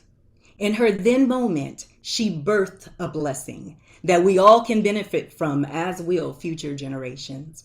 Juliana's emptiness was healed as she tapped into her divine gifting, the call for her life that she was created to do. Our dear sister Naomi also experienced the turning point and had a then moment coming face to face with one day she got herself together. Her then moment occurs when she begins to make decisions as head of the family in the best interests of the three women that continue to bless us generationally even through today. What Juliana did for community, Naomi did in community. After leaving Moab, headed back to Bethlehem, Naomi releases Orpah from her obligation to care for her and return to her people. Naomi tries to release Ruth, but Ruth is committed to Naomi. Ruth's location is where Naomi's location is. Ruth's people are who Naomi's people are. And Ruth, this pagan woman from Moab, her God is who Naomi's God is. It is through her relationship and connection to Ruth in community that they engage in establishing one to the other with faithfulness, service, obedience, and support. As a result of their partnering, a kinsman redeemer negotiates their covering, ensuring that the bloodline of Elimelech continues through Ruth and Boaz. To not only King David, but also the King of Kings and the Lord of Lords, Jesus. So what is it that we learn from these women about how to navigate then moments to heal in community and for community from bitter situations? The first thing we learn is to seek better now. Make life-affirming decisions that not only bless you, but the community for generations to come. In seeking better now, we learn not to hate on others for their choices. Orpah's decision to return to her people was respected by Naomi and Ruth. They didn't tease her. They didn't talk about her. They didn't shun her. They released her in love. In seeking better now, we learn to think radically outside the box. I offered that Naomi was thinking radically outside the box when she decided to journey for 7 to 10 days on a road that was unsafe. It took 30 miles on foot. These women, these uncovered, unprotected, and unsafe women, that was radical thinking. Juliana's friends and family probably thought she lost her natural mind, walking away from a successful law practice. But that was radical thinking outside the box. The second thing we learned from these women about how to navigate then moments to heal and community and for community from bitter situations is to spawn hope today. Spawn hope tomorrow through action today. Devise a plan with a future in mind. That means it's not a selfish plan. That means you have to put some thought in it. That means you have to pray about it. Be obedient to your plan. Be consistent to the labor that it takes to sacrifice as you work the process of your plan.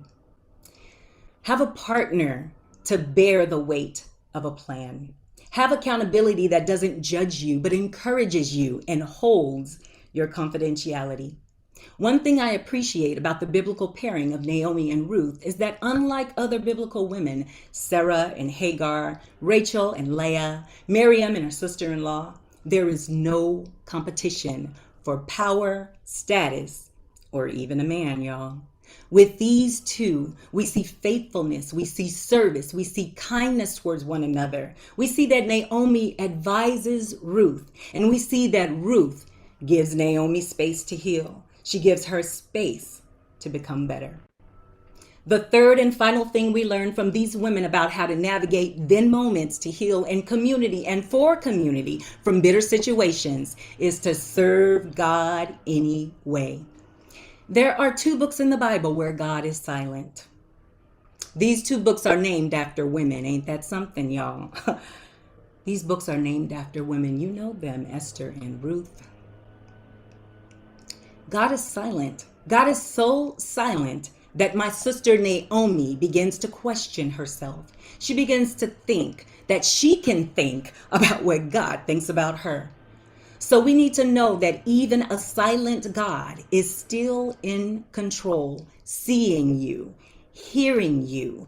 God is big enough to handle your frustrations, your talk back, even when they are directed at God. God can take your lies that you tell about yourself and turn them around when you reach the turning point and arrive at your then moment.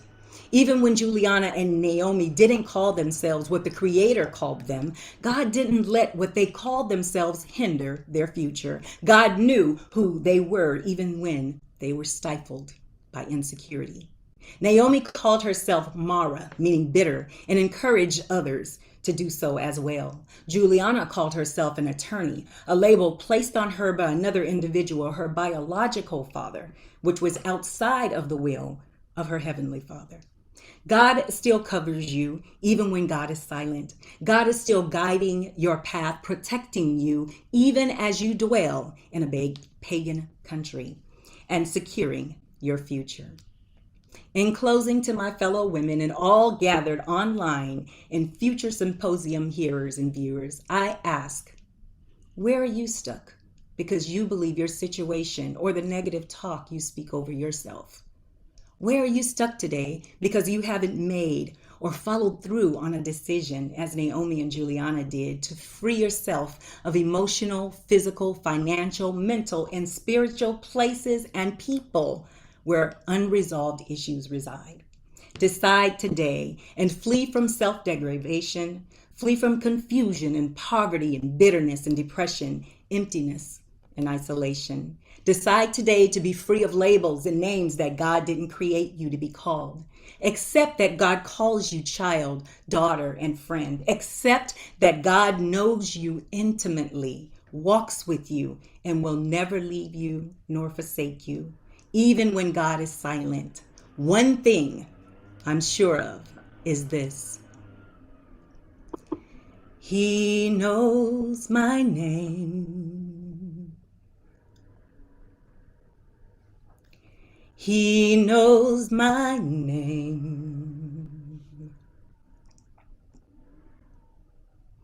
He knows my name.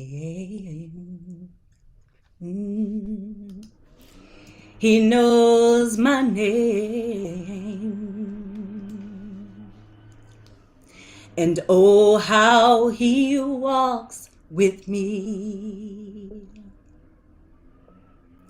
And oh, how he talks with me. And oh, how he tells me, yes, that I am his own. You know my name. Thank you, Lord. You know my name. You can sing this where you are. The words are there. You know my name. You know my name. And oh, how you comfort me. And oh, how you counsel me.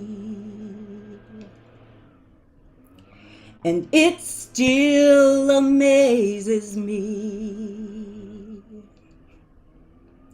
that I am your friend.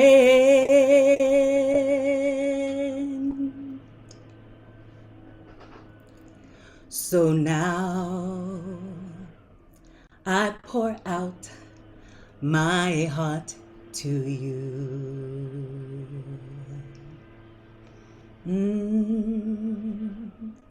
Here in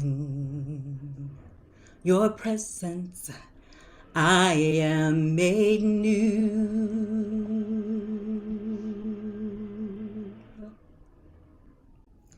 So now I pour out my heart to you.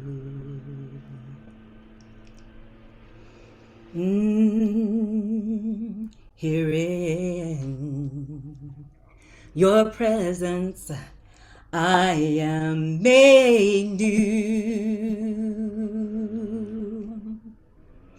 You know my name.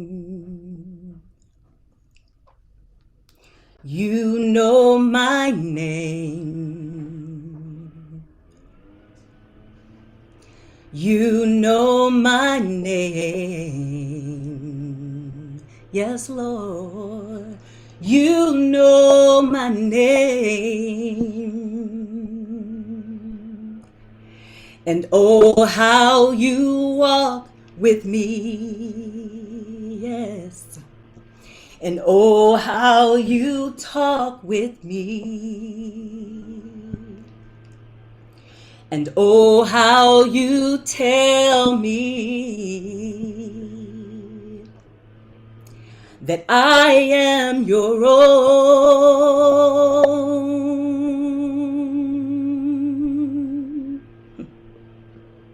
God, you know me, so I trust you with my life.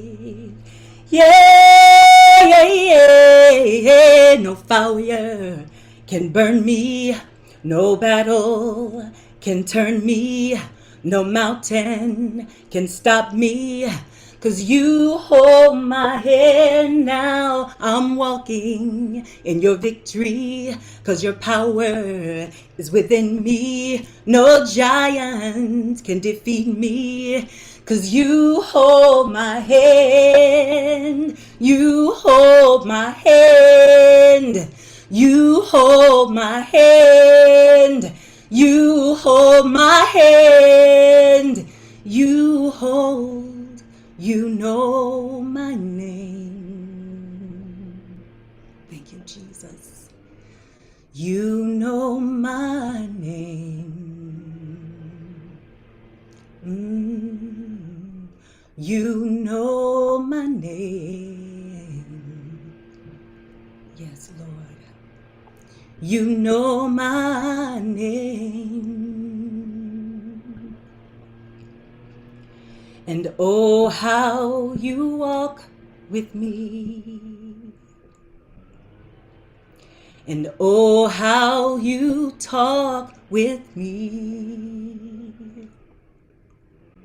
And oh, how you tell me that I am your own. The word of God for the people of God. Amen.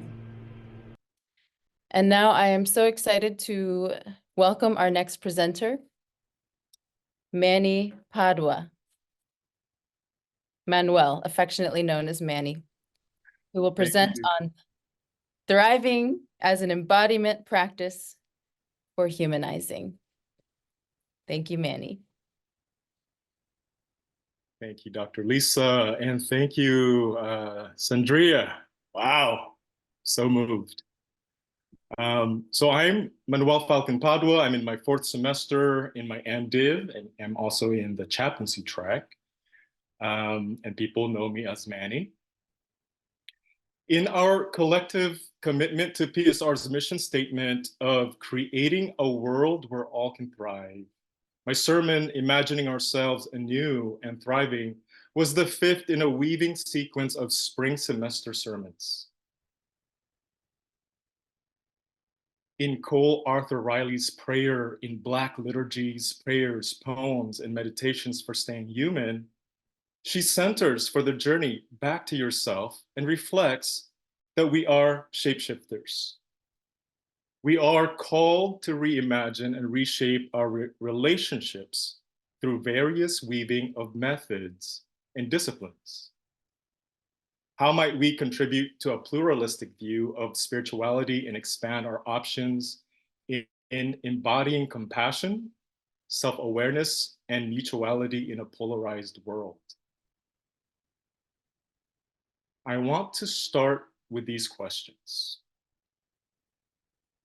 1, what inner and outer practices open us to imagining and embodying ourselves anew and thriving?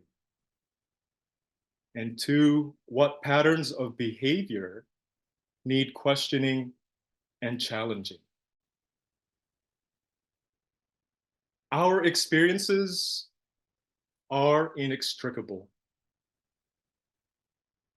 Our director of community life and spiritual director, Reverend Ann, seen below in the picture with me, created a worship series to embody thriving in each chapel service. Interdependent themes were woven before my sermon, starting with On Prayer with Dean Susan, Imagining Hope through Song with Minister Charlene, following by Imagining Beyond Limitation with Reverend Yanni, and Imagining Liberation with Reverend Jeremy, and now me, Imagining Ourselves Anew and Thriving. I honor the weaving before and after by laying my symbolic needle and thread with theirs and yours in our metaphoric tapestry of embodiment. With elections coming up, genocide unfolding, and the looming impact of disinformation, distrust, and dehumanization causing trauma to people and the land, hegemonic imagination can tear into the fabric of our humanity and our spirit. We must have an embodiment practice, a consistent spool of strength that weaves into every facet of our lives to nourish and keep us connected. Imagine strands of thread made of your love that connects us all through our hearts and the Creator. Self-awareness is one love thread. With self-awareness comes self-assessment and specificity. We can all have a Thrive number. As a community, we are learning to specify the state of our mind, body, and spirit through our Thrive number. From a scale of 1 to 10, how are you feeling? 1, not flourishing, and 10, growing and thriving. What is your Thrive number? I invite you to write your number into the air. You can do so with me. Create a movement and allow that number to be carried in the space and into the ether. Keeping your Thrive number in mind, we will weave it with the wisdom threads of the Tao Te Ching. You are invited to move with the love thread of curiosity to explore the relationship between our mind and our body through our words, vibration, and our spirit. You are invited to move or weave with me as you are willing and able. You may use your imagination if moving does not call to you. We will pause, move, breathe together, and embody the spoken words, and let us practice. Place your hands above your heart. Breathe in deeply and breathe out slowly.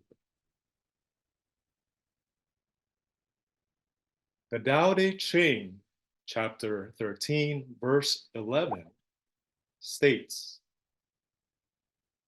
love the world as yourself, then you can care for all things. Place your hands above your heart.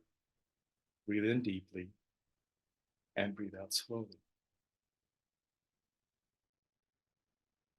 Further defining that love is elaborated in chapter 10. Can you coax your mind from its wandering and keep to the original oneness? Can you let your body become supple as a newborn child? Can you cleanse your inner vision until you see nothing but the light? Can you love people and lead them without imposing your will? Place your hands above your heart. Breathe in deeply and breathe out slowly. Can you love people and lead them without imposing your will? Can you step back from your own mind and thus understand all things? Giving birth and nourishing, having without possessing, acting with no expectations, leading and not trying to control. This is the supreme virtue. Place your hands above your heart, breathe in deeply, and breathe out slowly. Leading and not trying to control. Chapter 67, verse 7 states, I have just 3 things to teach: simplicity, patience, compassion. These 3 are your greatest treasures, simple in actions and in thoughts. You return to the source of being, patient with both friends and enemies. You accord with the way things are, compassionate toward yourself. You reconcile all beings in the world. Gently caress above your heart. Breathe in deeply and breathe out slowly. Compassionate toward yourself, you reconcile all beings in the world. Let us listen with our hearts. How often are we exposed to some form of dehumanization through our environment and the media? Like the ongoing dehumanization happening between Israel and Palestine, leading to Islamophobia, anti-Muslim, anti-Arab, anti-Palestinian, anti-Semitic, and anti-human violence. According to a live tracker online, Al Jazeera, as of March 27, the death toll was at 32,783 Palestinians and about 1,139 people killed in Israel since October 7. Those numbers have since grown. Among the casualties are press members on the ground. Despite the January 26 International Court of Justice's order of measures to be adopted under the Genocide Convention and the UN Security Council demanding an immediate ceasefire on March 25th, Israel Defense Forces decimated Al-Shifa Hospital. 7 food aid workers from the World Central Kitchen were among the casualties in an airstrike a day ago. The strike happened days after Israel carried out strikes in Syria. Meanwhile, the world is watching. Gently caress above your heart. Breathe in deeply and breathe out slowly. Meanwhile, the world is watching. Be overwhelmed from the direct or vicarious trauma can lead to numbing and worse, perpetuate the cycle of violence. How do we connect with our humanity to acknowledge each other through a humanizing lens and move towards a better tomorrow? Again, gently caress above your heart, breathe in deeply and breathe out slowly. Acknowledge each other through a humanizing lens and move towards a better tomorrow. Behavior IT expert Prem Campbell says, not all actions are results of our conscious analysis. Most often they are the result of unconscious processes. Our subconscious mind influences our behaviors in countless ways, often without realizing it. By exploring the workings of the subconscious mind and its impact on our behavior, we can gain a deeper understanding of ourselves. Next slide, please. And be at peace with the self. It can help us understand others and improve our relations too. Gently caress above your heart, breathe in deeply and breathe out slowly.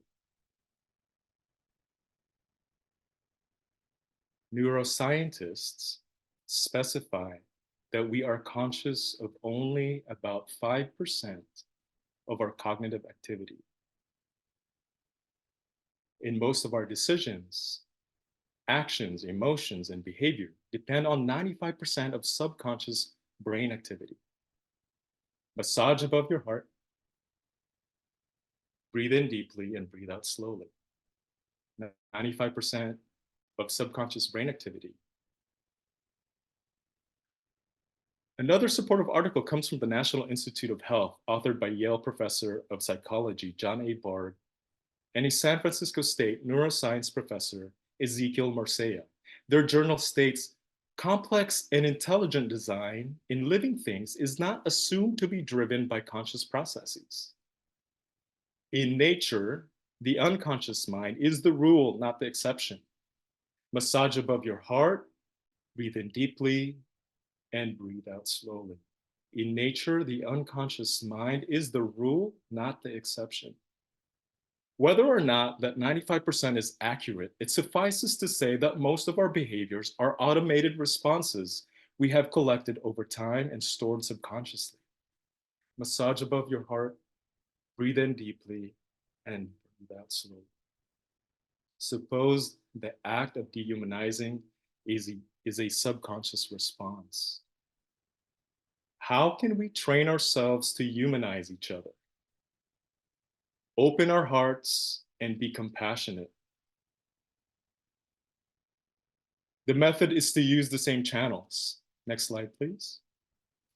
To access the subconscious through multiple practices like the arts, dance, meditation, and other contemplative practices that help us to slow down our nervous system and enter a state between alertness and sleep. This time, tap. Tap above the heart. Breathe in deeply and breathe out slowly. A 2016 article from the Journal of Nervous System and Mental Disease states, emotional freedom technique, EFT, is a therapy type that combines features of psychotherapy with acupressure or tapping. Again, tap above the heart, breathe in deeply, and breathe out slowly. A Permanente journal in 2017 states EFT uses principles found in cognitive behavioral therapy, CBT, and exposure therapy, alongside somatic stimulation, for example, tapping, of pressure points throughout the body. According to a publication by Wendy Weisner in June of 2023, that a licensed therapist, Yolanda Renteria, reviewed, EFT is known as an effective treatment for stress, physical discomfort, self-esteem issues, and addiction. EFT is perhaps most widely known as a treatment for anxiety disorders, including general anxiety, post-traumatic stress disorder, and phobias. Now, let us try this method in pairing with love and kindness. or meta meditation to integrate our words into our body.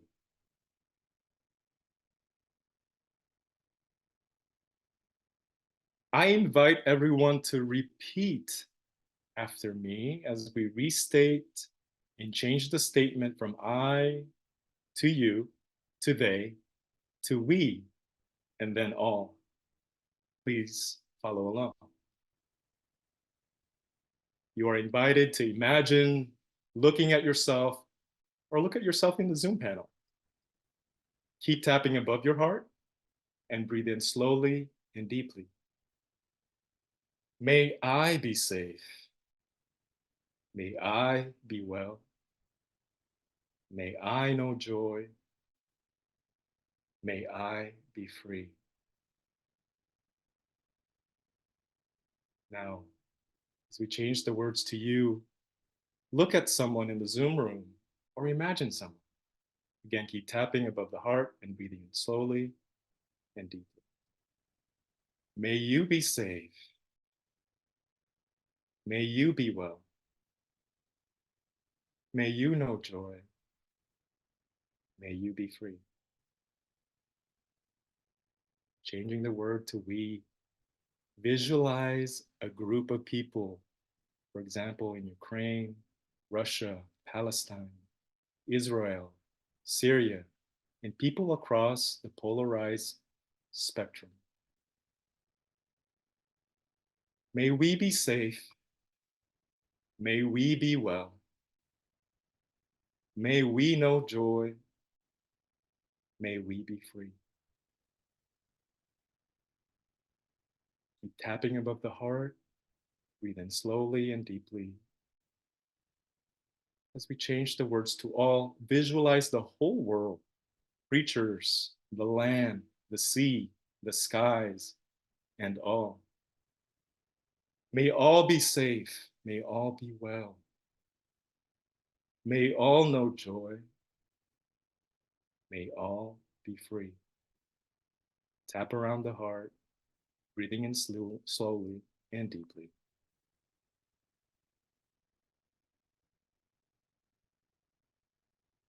How we communicate to our mind, body, and heart moves us from imagining to embodying ourselves in new and thriving. The integration of simple, loving movement practices weaves compassion into ourselves and contributes to spreading compassion in the world. Modeling a consistent grace in a love practice moves us to integrate the thriving we want to see in the world. Tap where you need to, breathe in deeply, and exhale slowly. Both imagination and our subconscious patterns are critical. Our commitment to shifting these patterns invites us to sit with discomfort and the unfamiliar, such as particular movements and ways of communicating with our body. How can we remain curious and test these methods of access to our hearts and the subconscious mind? Tap where you need to, breathe in deeply, and exhale slowly. In addition, there is room for iteration for the practices that are already familiar. How do we reimagine movement and working with our subconscious mind? What practices allow us to listen to our heart and acknowledge the invisible? Go back to the previous slide, please. Tap where you need to, breathe in deeply, and exhale slowly. Vibrations are our tools. Singing, drumming, and movement can open us to prime states of consciousness. For example, throat singing or saying Om or Amen. Those words can stir the throat and chest cavity, and you can feel the reverberations around the heart. Emotional freedom techniques and other somatic contemplative practices can reinforce subconscious beliefs or rewrite them. How we respond to each other's differences can be reimagined and rewritten. Again, tap where you need to. Breathe in deeply and exhale slowly. The love thread of method and discipline invites creativity in moving stuck energy through dance, Tai Chi, or slow, simple, repetitive motions. that embody a heart-centered connection. They are tools of resistance to dehumanization. Each deep breath and slowing of our nervous system primes us to rewrite our subconscious programming and increase our ability to humanize everyone. I invite you to our collective weaving of your truth and wisdom with our pluralistic community. The Tao states, love the world as yourself, then you can care for all things. Moreover, I leave you with the words from Rabbi Heschel, calling for critical awareness. Wise criticism always begins with self-criticism. And I'd like to weave my words in there, which is wise awareness always begins with self-awareness. Thank you.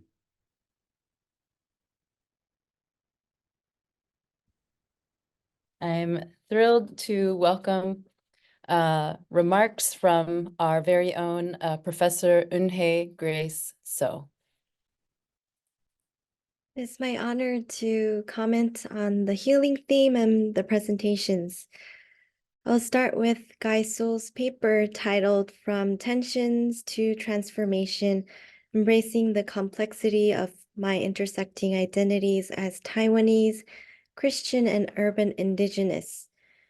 This paper profoundly explores the intricate interplay between various facets of identity and how they shape ethical values and perspectives.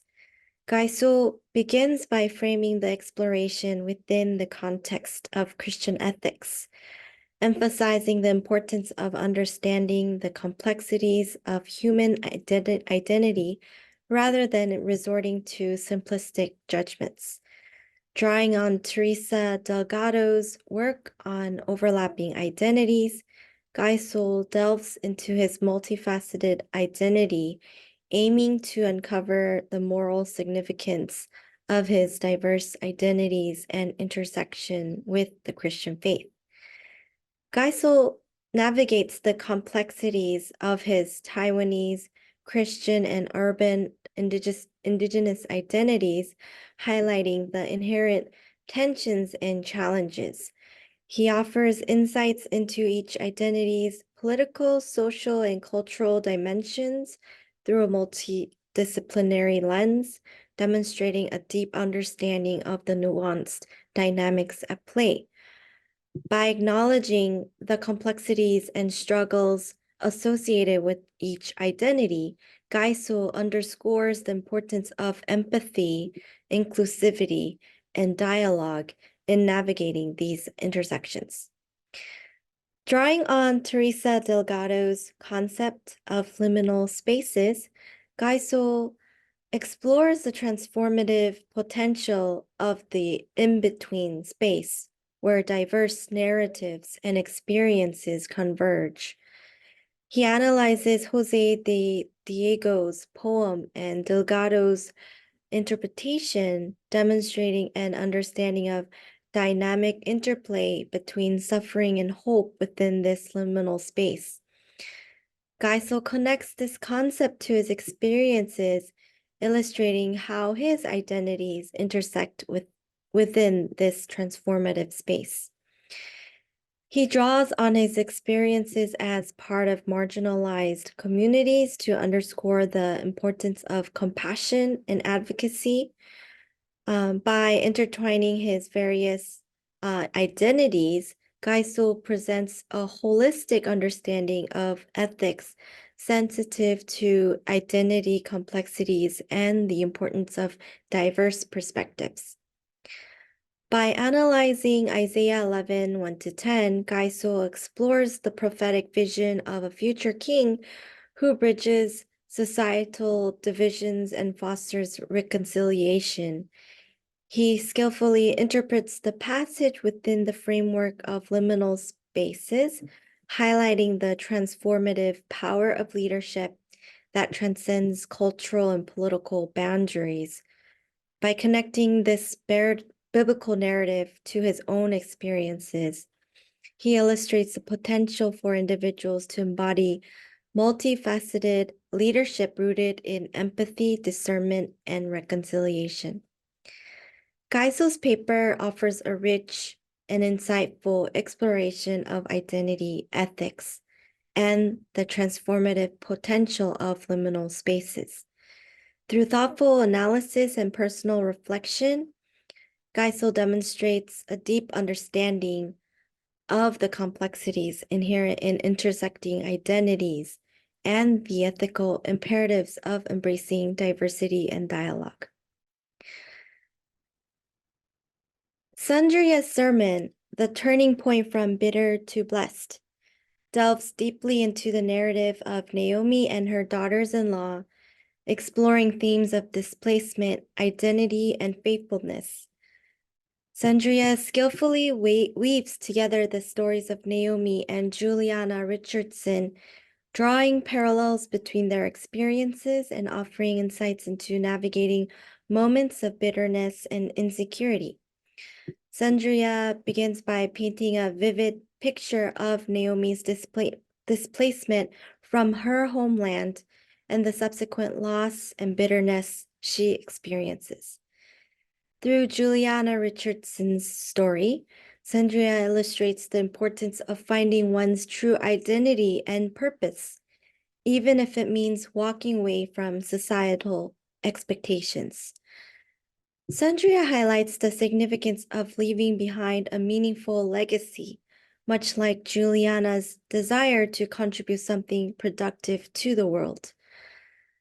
The sermon then transitions to the 3 key points on navigating moments from bitter to better. Sandria encourages radical thinking and action, emphasizing the importance of seeking better now and spawning hope for tomorrow through intentional sacrificial labor. She also emphasizes the value of serving God in any way, even in moments of silence or uncertainty, trusting in God's promises and divine identity. Throughout the sermon, Sandria's passion and empathy shine through as she addresses her fellow women, urging them to examine where they may be stuck due to negative self-talk or unresolved issues.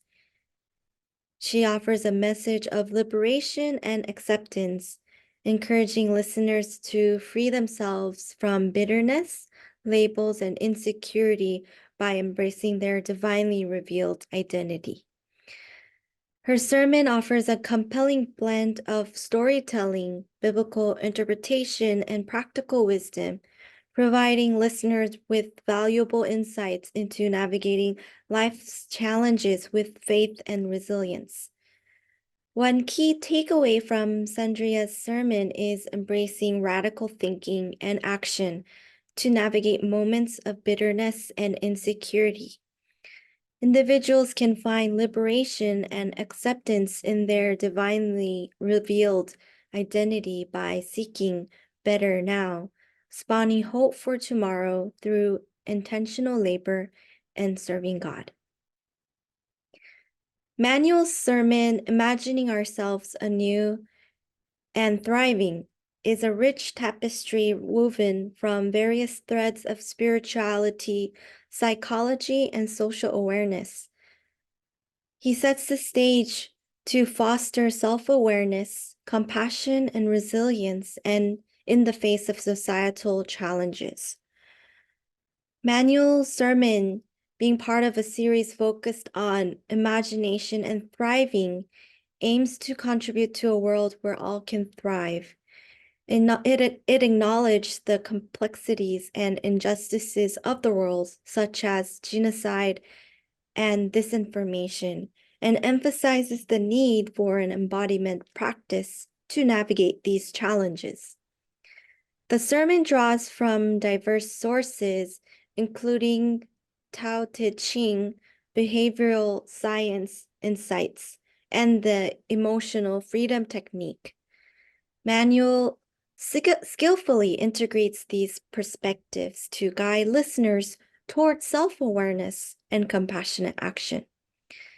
Using verses from Tao Te Ching prompts reflection on love, simplicity, and compassion, providing a spiritual foundation for the sermon's themes. Manual engages the readers or audience in interactive practices such as accessing their Thrive number and incorporating movement, breath work, and tapping exercises. These practices facilitate a deeper connection between mind, body, and spirit, fostering a sense of presence and interconnectedness. The sermon highlights the pervasive impact of dehumanization, particularly in the context of ongoing conflicts like the Israel-Palestine conflict. Manual encourages listeners to examine their subconscious biases and automatic responses, emphasizing the importance of cultivating compassion and empathy. Manual empowers listeners to recognize their capacity for conscious choice and transformation through references to neuroscience and psychology.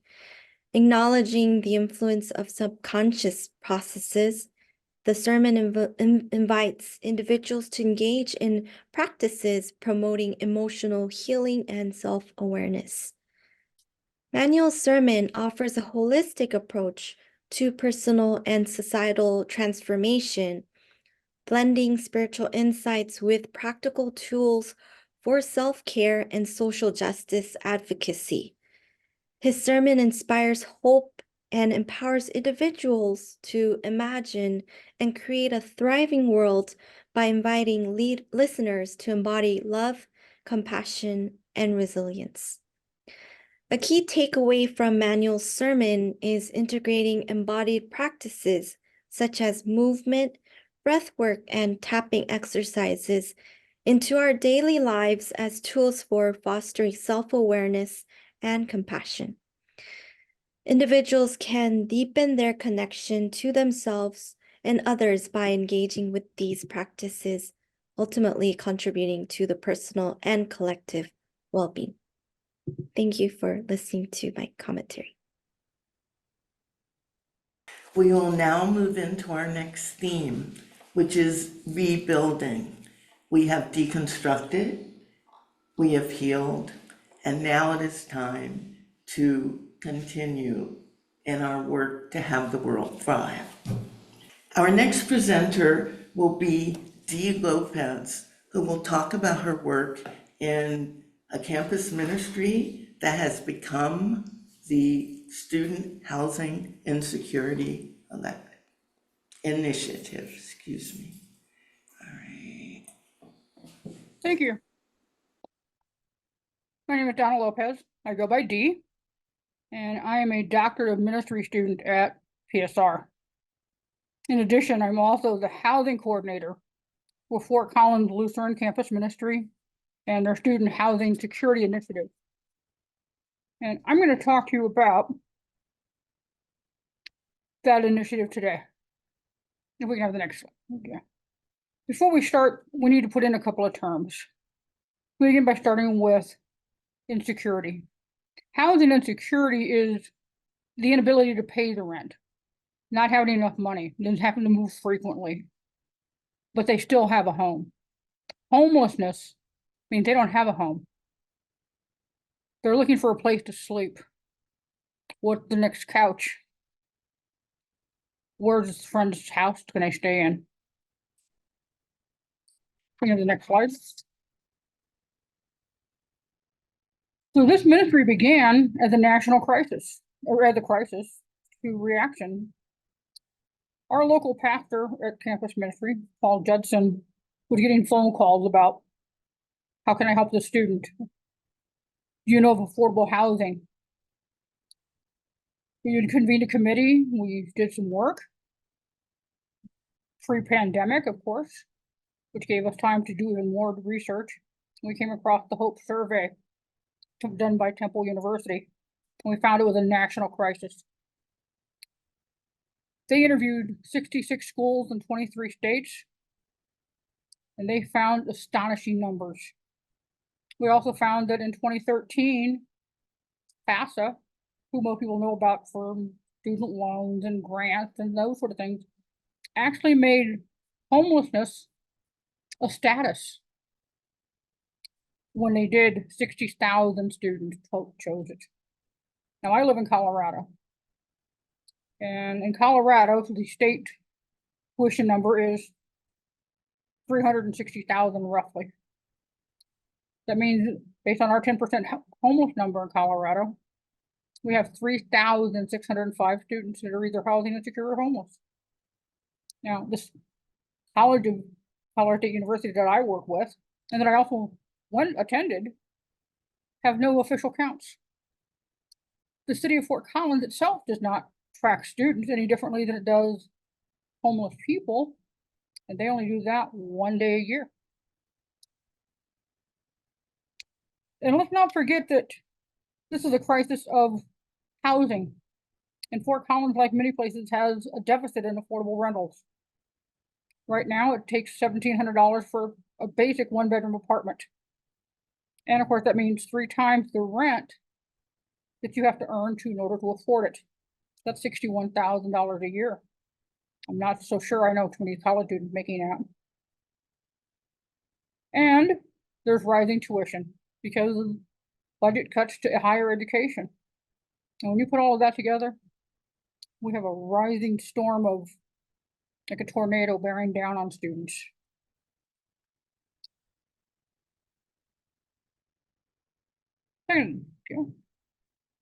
So who are these students?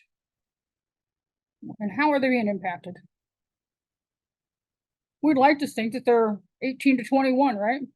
Away from home, going to class, making friends, joining sororities, going to football games.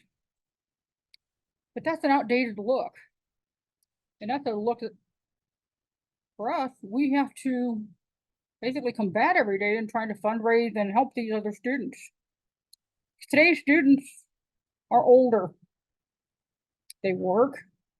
A good percentage are in college and parents. And yet they still have to go to school, right? So for this SMART student that we work with, that's just not a reality of being that person.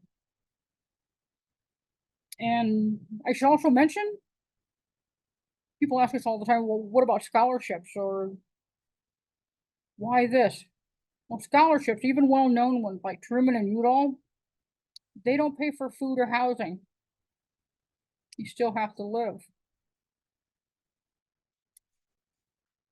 So where are these students? Well, they're hiding in plain sight.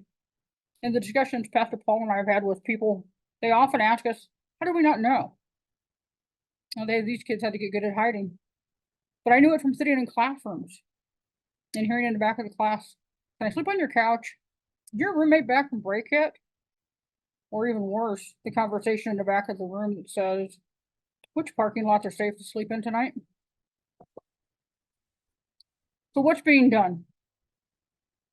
Well, like most things that happen in this world, groups of faith make the difference. College students who we know that are in the midst of this present. And so what's happened is these small communities of faith are doing certain other things. In Long Beach, they're opening a parking lot. There's showers and bathrooms. They could open pantries in other places. They provide vouchers for temporary housing situations. And in Fort Collins, Colorado, they found a way to afford apartments. So, Student Housing Security Initiative. How did this ministry or housing initiative work?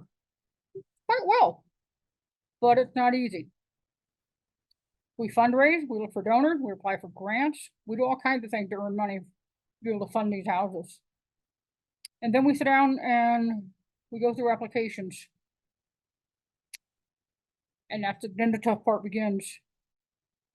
We have to negotiate with the college because they're the ones that own the property mostly around the college to see how many apartments we can actually get from them at affordable rates. And they don't give us a break. Currently, what we're using is $1,000 for each apartment for the deposit and $1,060 for the rent. We then subsidize that to $400 per student for a 2-bedroom apartment to make it affordable. And the hardest part for me personally comes when we review the applications and we pare them down and we make a final cut as to who we can accept, because we can't accept everybody. We just don't have the room or the money. This year, we accepted 10 students out of 18 interviews. But they have housing until they graduate. That's what we provide. But there was another story on that. And God said, as he often laughs at us and does, so we build community. We take a place to study, do your laundry for free. We break bread on a weekly basis. We bring in people to train life skills like budgeting that people have never heard of. Or sometimes we just sit and learn about each other. I have to tell you, it's not all work. We celebrate success, scholarships, graduation coming up, and acceptance to grad school. Pastor Paul and I pray for them. But I have to tell you, we can't proselytize. We can't require them to attend service or even ask if they're Christians. That's how our 501c3 works. See, we want it to work for everybody. It doesn't matter who you are or where you're from. I can tell you, however, that almost all of our students are of color. They're first-generation students. Some are DACA, and we have a few that are places outside of the US.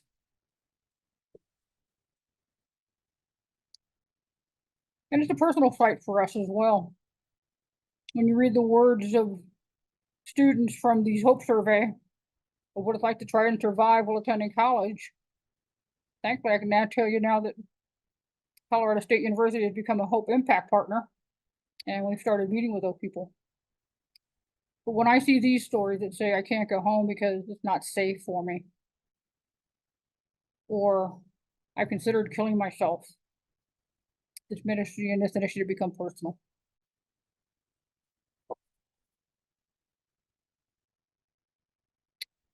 See, for me, when I sit across the table and we have dinner on Monday nights from our students, I see me, young, first generation, Latin, gay, grew up in East Los Angeles. I was an only child who had grandparents who had to help raise me, and thankfully they did, or I'd have been one of the homeless students. Well, my single mom worked 2 and 3 jobs that weren't white collar by any means. Matter of fact, my family's been in the Southwest since the 1600s, when it was still Mexico. We joke about the fact that we didn't cross the border, it crossed us. My grandparents went to the 6th and 8th grade because that's all there was. My mom graduated from high school, and that was expected. Somebody in my family would be graduated from high school. For me, there was no discussion. I was going to college.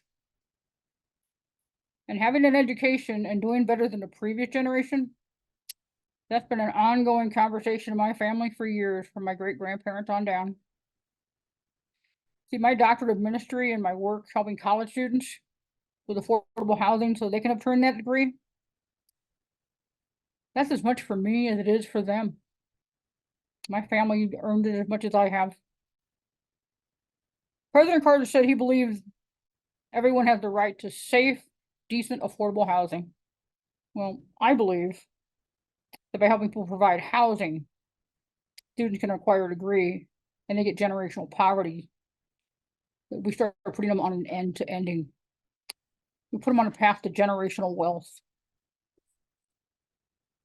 That's what my hopes and futures are for this program. And they're simple. First, that we can acquire at least 10 more apartments. That we have the funding to subsidize them, so maybe 40 students can have affordable housing. I wouldn't have to turn so many down. And second, that we could eventually afford a facility, a church, something that could be converted that would allow for temporary housing, and maybe apartments. Right now, we don't have temporary situations. We can stay for a night or two in a chapel, but that's what we can do. Housing and education are human rights.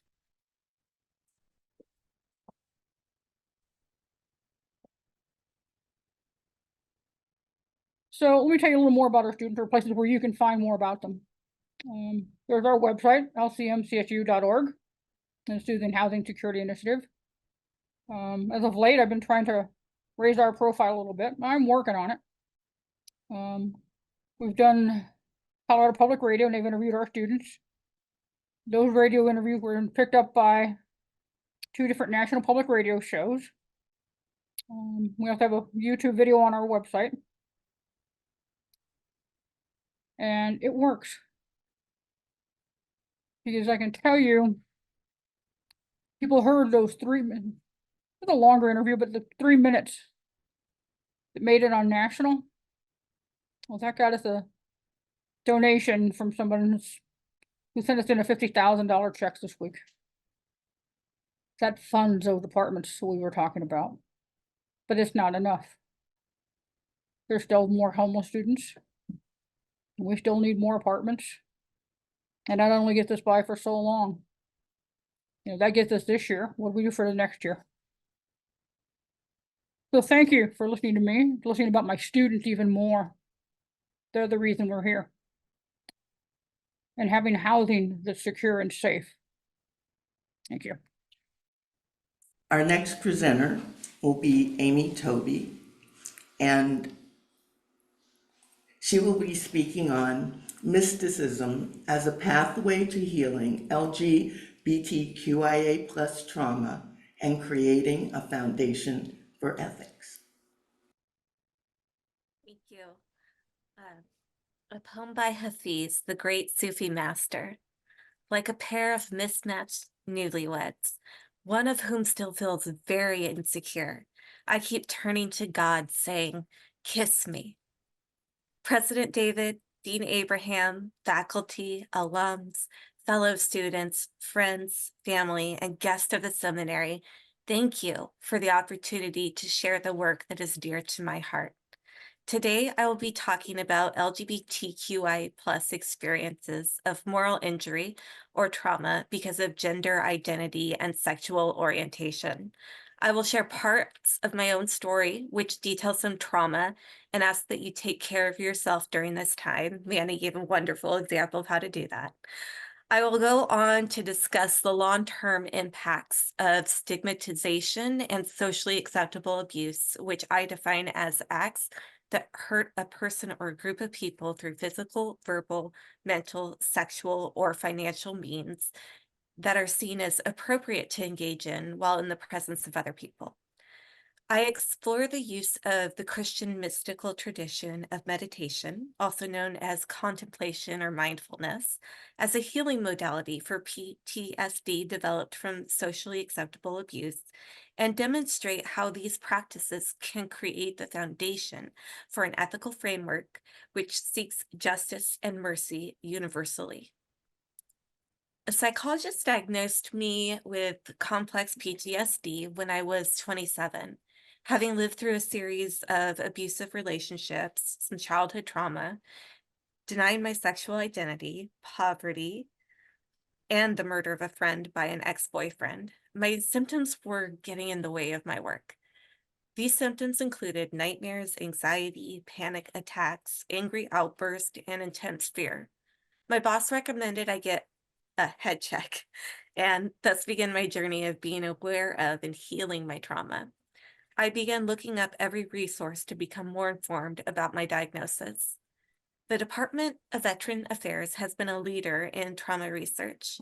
Their 2022 study indicates that LGBTQI+ people experience sexual or physical assault nearly 4 times more than cisgender folks. Due to this, researchers estimate that about 48% of lesbian, gay, and bisexual people develop PTSD. That number drops to 42% for transgender people. For comparison, only 4.7% of the cisgendered community develop PTSD. Discrimination also disproportionately impacts LGBTQIA+ people. 40% of U.S. states have laws that allow landlords to evict them and reject their housing applications, and business owners to deny them entry and services. A research project led by Lori M. Davis, next slide, please. There you go. Titled The economic burden of post-traumatic stress disorder in the United States from a societal perspective found that $232.2 billion was spent in this country due to PTSD. And that amounts to about $19,630 per civilian with the disorder. This figure includes direct healthcare cost of $12,000 to $13,000, direct non-health care cost, including substance use, houselessness, and disability, and indirect cost, such as unemployment, loss of productivity at work, and caregiving. A former psychologist and LGBTQIA+ activist, Meg John Barker, posits that mental illness is often the product of a culture that sanctions and legislates behavior.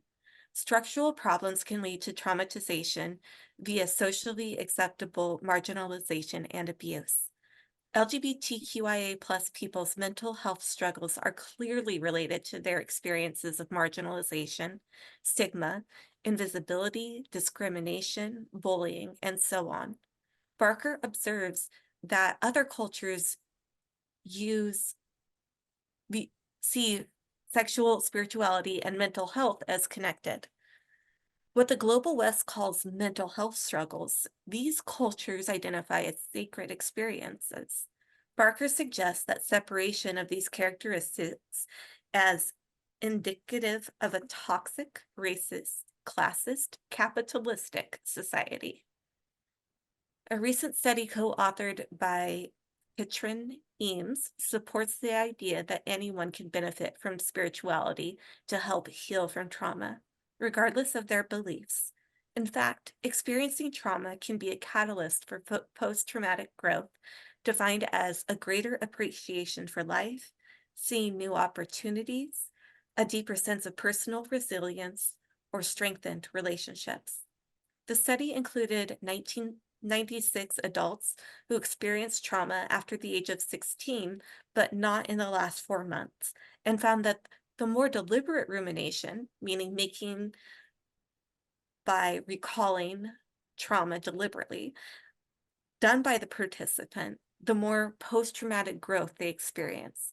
The researchers concluded that the more participants examined their beliefs pre and post-trauma, the more personal security they rebuilt. The study concluded that using deliberate rumination for meaning-making of trauma leads to post-traumatic growth. A holistic approach to healing makes sense because our physical, mental, and spiritual health are interdependent. PTSD can manifest itself in both physical symptoms and psychological reactions. Engaging spiritual practices allows people to examine their beliefs and come to new understandings about life and how to best live it. These practices have been particularly important to my own healing journey. After leaving my abusive marriage, I spent 18 months at the Salem House of Prayer, engaged in meditation, contemplation, and prayer. My dreams became prophetic, and I experienced the tangible presence of God. At the end of my time there, I realized I was not reaching people who needed love by being cloistered away. 2 years later, during my undergraduate studies, my church became a community garden. The seminary students and faculty I met there introduced me to creation care, spiritual direction, and encouraged me to examine my own beliefs. These experiences have profoundly contributed to my healing journey.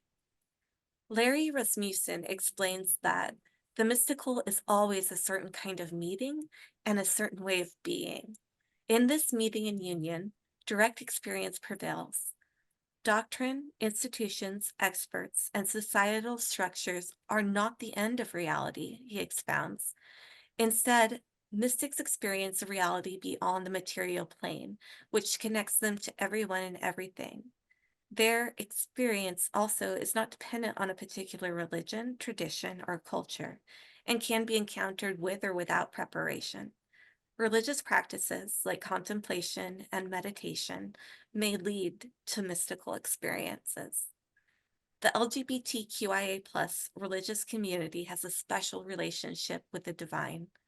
Trans Reverend Dr. Justin Sabiatanis explains this exquisitely. We who live on the margins have learned that we can find the Holy One there. a sacred beauty is present at the margins, a kind of spiritual honesty that is not found in places of comfort or power. God exists where the human heart strives for integrity and seeks God. In his book, The Universal Christ, Richard Rohr explains the value of mystical thought. The contemplative mind can see things in their depth and in their wholeness instead of just in parts. The binary mind, so good for rational thinking, finds itself totally out of its league in dealing with things like love, death, suffering, infinity, God, sexuality, and mystery in general. The question of how we ought to live involves nuance, complexity, and the ability to think holistically. Howard Thurman put it this way: the mystic knows that he cannot escape the fundamental problem of ethics as it works itself out in his temporal relationships, namely, what is the true end of man, and how may that end influence the conduct of his life? Rasmussen furthers the discussion with his introduction of panentheism as a natural outcome of engaging the contemplative mind. Panentheism means that nature is a translucent order with traces of divine habitation everywhere, the medium of God's very presence. Such mysticism is the antithesis of the alienated relationships typical of modernity.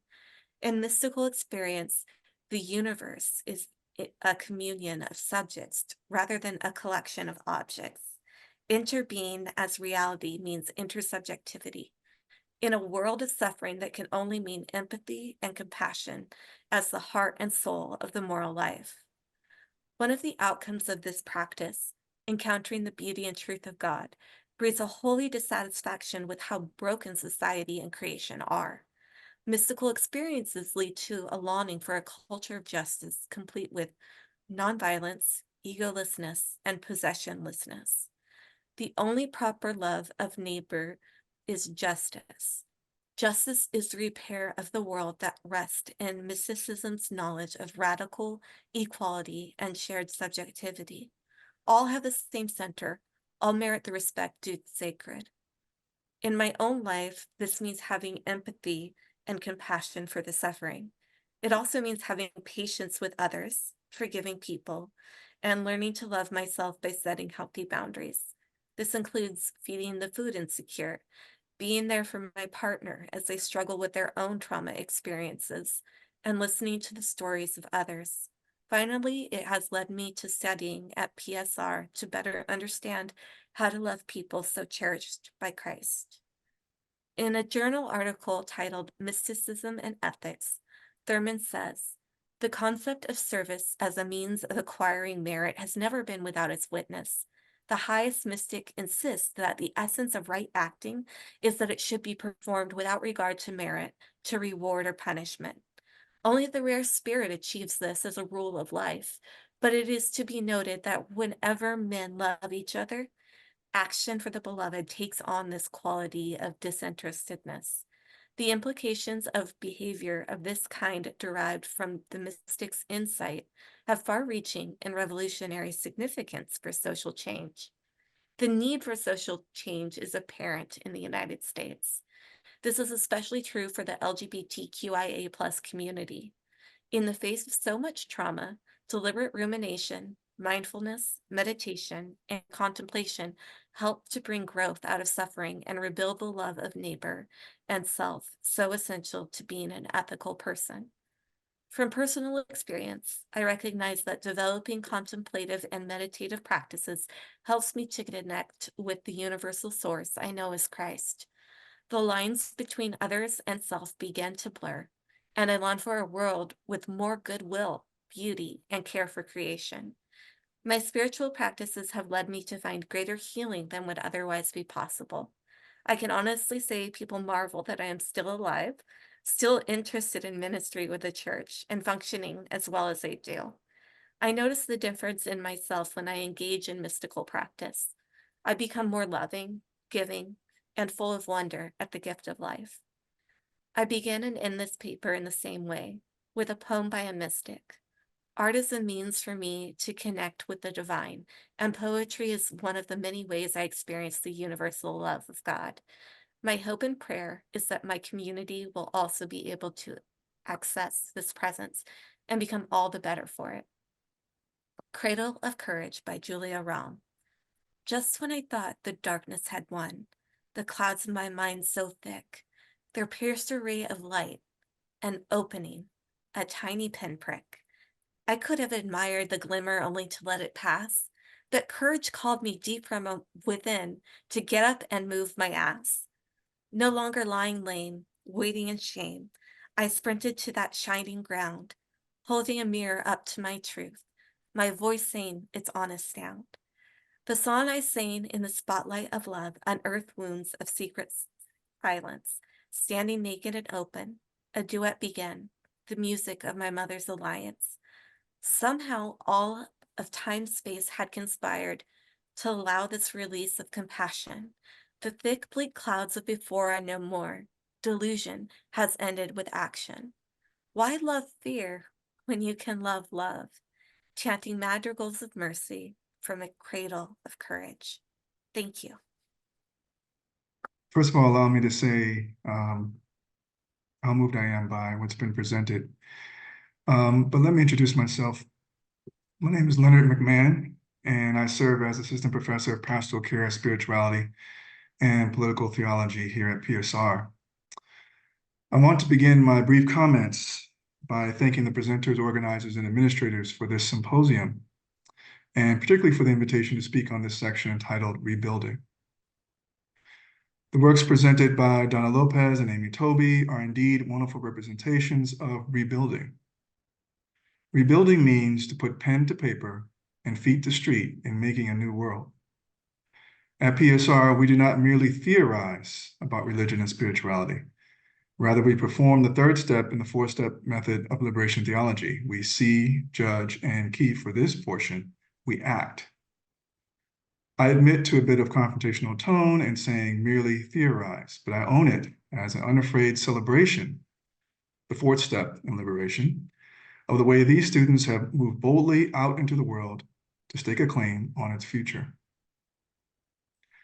Donna and Amy offer us examples of hand-to-hand, heart-to-heart, moment-to-moment practical work on morally irresistible problems. Donna ventures, literally, into the houseless space left behind in the wake of a rapid and cruel rise in inequality, while Amy embodies the ironic wisdom of moving into and through the dark night of spiritual impasse. In making these issues their concerns, they put their imaginations to work in the world, but in doing so, they will invariably draw resistance from those invested in the status quo. Typically, resistance will be in the form of accusations of dreamy impracticality and an insistence on sad realism. But rebuilding is neither dreamy nor sad. It is pragmatic and glad. It is even rational, to use a flaunted term these days, in a strangely enough way, in that rebuilding means finding a way out of the unignorable past, one that others sadly see as an inevitable future, having staked their lives and built the world expecting things to be the way they are.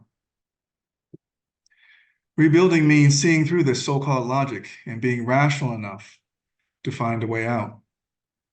Rebuilding means declaring life can be something else, capital S, capital E, something grand and noble, something more, capital M, than we can expect. Or that we expect, excuse me. It is crucial, therefore, to recognize that together and individually, Donna and Amy signal something important for our culture. They eschew both the easy media-driven cynicism on the political left and the separatist vitriol on the political right. Our polarized times desperately need Donna and Amy in their efforts to prepare well for life after PSR. They are unafraid, as our design thinking course teaches, to make something in the world, a new way forward, with an eye not on the future necessarily, but on the present moment. For this is the open secret, the lovable paradox Donna and Amy unlock for us. That if we truly want a brighter future, then, curiously, we must, as the Buddha teaches in his sutra, knowing the better way to live alone, focus neither on the past nor the present, but instead live in and through the present moment. Wonderfully cited often at PSR, Octavia Butler's futurism rests in her literary responses to her living moment. In her moment and for ours, she imaginatively suggests a rebuilt and reconstructed world. And its power to transform lies in its ability to help us reimagine our present moment. Beyond academic certification, this is what makes her work classic. Through her work, we experience a chance to recognize and rethink ourselves and others. In other words, we get to follow her process and rebuild the world as she does. She is not satisfied with the first stage. As noted earlier, deconstruction is only a first step, and in practice, it is often merely a theoretical one. Affirming as it can feel to tear apart and tear down a world not designed for us, we must imitate the resolve presented in this section and throughout the symposium to move beyond this stage. Indeed, we must rebuild, because rebuilding demonstrably means, both for these students and for all of us at PSR, to do what Toni Morrison calls us to re-memory, to remember, to bring together a world we know from the margins to be broken. In this way, Donna, Amy, and all of us become radicals. The root of the word radical is from the Latin radix, R-A-D-I-X, and the reference is botanical. Underground tree roots, for example, radiate out, spreading outwards from their very being to nurture the world around them. President David has taught us the importance of an ecosystem and our role in a new one. Donna and Amy teach us as well. We see in their work their full selves in their diligence, their gifts, their calling, and their courage. Perhaps unfortunately, human beings are not trees. It takes courage or foolhardiness for us to radiate out from our very being to nurture the world around us. Courage is what students bring to and learn from their life at PSR. Rebuilding means to become radical, to radiate out from a spiritual root the vision, resilience, and skill it takes to craft a world where all, and especially our moral opponents, can thrive. Contrary to the logic of our conservative friends, at their progressive best presented here, Donna and Amy rebuild not only for themselves or for those they care about, but also, perhaps most importantly, for those who disagree with them. This is the courage, the full-heartedness it takes to be a moral leader in today's world. So there's no mistaking the point of the achievements presented. Let us be clear. Rebuilding takes hard work. Not only is it physically hard to get up day after day to work at something others probably think is impossible, might even ridicule, and very likely resist, it is also difficult, very difficult, to assume responsibility for a world we did not create and do not control, never resting on smug assessments, glib diagnoses, or easy remedies, but always risking our emotional and vocational lives to rebuild it. In the end, if we care at all about what our familial and institutional ancestors would think, we must do as they did. Like the Buddha, they zeroed in on something and somewhere in their present moment. Like Morrison, they detected the truth of their time, decided to speak it, and to heal through it. And like Butler, they committed to doing something about it. The halls of Holbrook tell their stories. For this, I celebrate and say congratulations, Donna and Amy, and thank you for setting a light on the path to rebuilding. I am very excited to announce our final panel on imagining.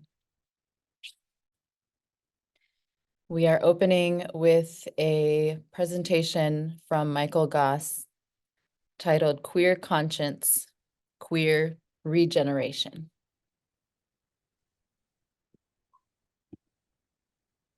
And you're on. Thank you so much. Let me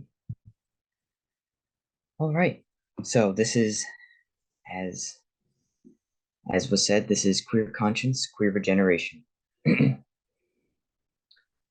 Our conscience is a complex phenomenon, deeply rooted in the experience of being a vulnerable, mortal creature, dependent upon others, derived from the source and origin of goodness itself. Our conscience is nevertheless shaped by social narratives that condition how we view other people. We learn from others who is good and bad, whose lifestyle is right and who's wrong. But these judgments may originate from fear or a desire for control over others. The queer person is in a difficult position when it comes to conscience because they cannot seek guidance from the common sense norms and explanations which guide the lives of so many. For these norms and explanations often mean death for them. But there is a path towards life. It involves careful reflection upon oneself and one's context, an honest appraisal of the ways in which one's actions might harm or benefit others. Ultimately, it involves a deep reevaluation of one's judgments, such that learned prejudices are removed and replaced with compassion. I want, in this talk, to describe the changes my thoughts underwent regarding the term queer, since I have begun to draw a line between queerness and liberatory moral reflection. Whereas before I saw the word queer as a static identity label, I have now come to see it as a set of practices that an individual seeking to break out from heteronormative strictures might enact. Drawing upon the excellent work of Audre Lorde and Gloria Anzaldúa, as well as the 18th century mystic and theologian Emanuel Swedenborg, I'd like to share with you the perception I developed of the connection between queerness and a spiritually regenerated, self-reflective conscience, capable of discerning the compassionate, loving way to be in community with oneself and others. I wish to suggest that conscience is constitutive of identity, such that not only the moral decisions we make, but the criteria whereby we make decisions fundamentally shape who we are, and that liberatory queerness entails an increasingly fine-tuned conscience turned back on itself, extricating from itself the distorting influences of racism, sexism, homophobia, speciesism, and other forms of oppression. There is something paradoxical about queerness. While it destabilizes fixed meanings, turns binaries into kaleidoscopes, and upsets common sense, at the same time, it is strongly ethical, even conscientious. To be queer is to be painfully aware of the many ways that people are restricted, constrained, and prevented from living as they truly are because of the prejudices of others. It is an awareness that some people in society may hate you so much that they would kill you if they could. We need only think of the recent examples of violence brought against trans and non-binary individuals, and the slate of anti-trans bills attempting to legislate us out of existence, to understand that this is sadly the case. This has led me to connect my experience of queerness with my understanding that society is not the ultimate source of morality. For me, to be queer is to be vehemently against oppression. It is to recognize that there is something deeply wrong about a society in which oppression, exploitation, and inequality are so insidiously systemic. I understand this deep in my body, and so I must turn to other resources to discover the true source of morality. I must rely upon my inner discernment in community with kindred souls to discern a different path. I invite you to feel within yourself whether this resonates with your own experience. Audre Lorde tells us that self-definition is essential for liberation because it is axiomatic that if we do not define ourselves for ourselves, we will be defined by others for their use and to our detriment. The names and labels that society places on us are all too frequently a way to cut us off from compassionate community. Deciding for ourselves who we are and who we want to become enables us to gain a truer perspective on ourselves. Speaking of her own experience of self-definition, Gloria Anzaldúa says, "My labeling of myself is so that the Chicana and lesbian and all the other persons in me don't get erased, omitted, or killed. Naming is how I make my presence known, how I assert who and what I am and want to be known as. Naming myself is a survival tactic. Thus, naming ourselves keeps alive all the various aspects of ourselves which are interconnected and avoids the fragmentation that encourages us to see ourselves in tiny compartments, disconnected from the struggles of those around us. Our identities are a process," explains Anzaldúa, and the deep moral questions which she and Lord raise in their writings of how to name ourselves and others, how to relate to the differences between us and within us in a way that is liberating, indicates to me that the process of forming one's identity is a moral process, one of discerning what is truly good, and queerness can itself be a process of moral discernment against the oppressive ways of society. The experience of marginalization and oppression which queer people, people of color, and other oppressed groups undergo can sometimes serve as a catalyst to the heightened development of conscience, our faculty of moral discernment. Conscience comes from the Latin word conscientia, which means knowing with, and I believe this with is both within and without. In other words, moral discernment happens both in our hearts and in community with others. The 18th century theologian and mystic Emanuel Swedenborg explains that conscience, at its core, is a new will formed from knowledge of what is good and true, but at the same time it is also shaped by our readings of sacred texts, as well as by what we hear and learn. In other words, conscience is shaped by our context. The activity of conscience is like writing. As Anzaldúa says, it is a collaborative, communal activity not done in a room of one's own. It is an act informed and supported by the books we read, as well as the people we interact with, and the centuries of cultural history that seethe under our skin. Audre Lorde and Gloria Anzaldúa both depict the inner-outer, public-private duality of conscience in their work. Both contribute to communal conscience through their writing, through their identification of the harms inflicted not only by the dominant power structures in society, but even by those people who should be our allies, but who, having internalized racism, sexism, or homophobia, repeat oppression within their own communities. Lorde is explicit about this in her essay, "The Master's Tools Will Never Dismantle the Master's House," when she calls out a conference on feminism for its lack of inclusion of Black and lesbian women, and its inattention to racism and homophobia. Lorde is serving as the voice of conscience for her community, and contributing to the necessary collective self-reflection which leads to moral and spiritual growth. Anzaldúa also shows how conscience is worked out and cultivated through community. Always the labeling impacts expectations, she says.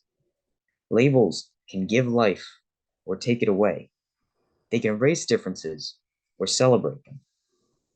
We must learn how to name without excluding or fragmenting. We must empower each other and name with nuance and discernment that allows us all to flourish. The ability to do this is the result of a spiritually mature conscience that has gone through the process of spiritual regeneration. Swedenborg says that the process of spiritual regeneration occurs from the outside in. During regeneration, we begin by turning our attention to what is happening around us, and then inwards to what we are doing, and from there to the very process of attention so that we are perceiving how we perceive, judging how we judge.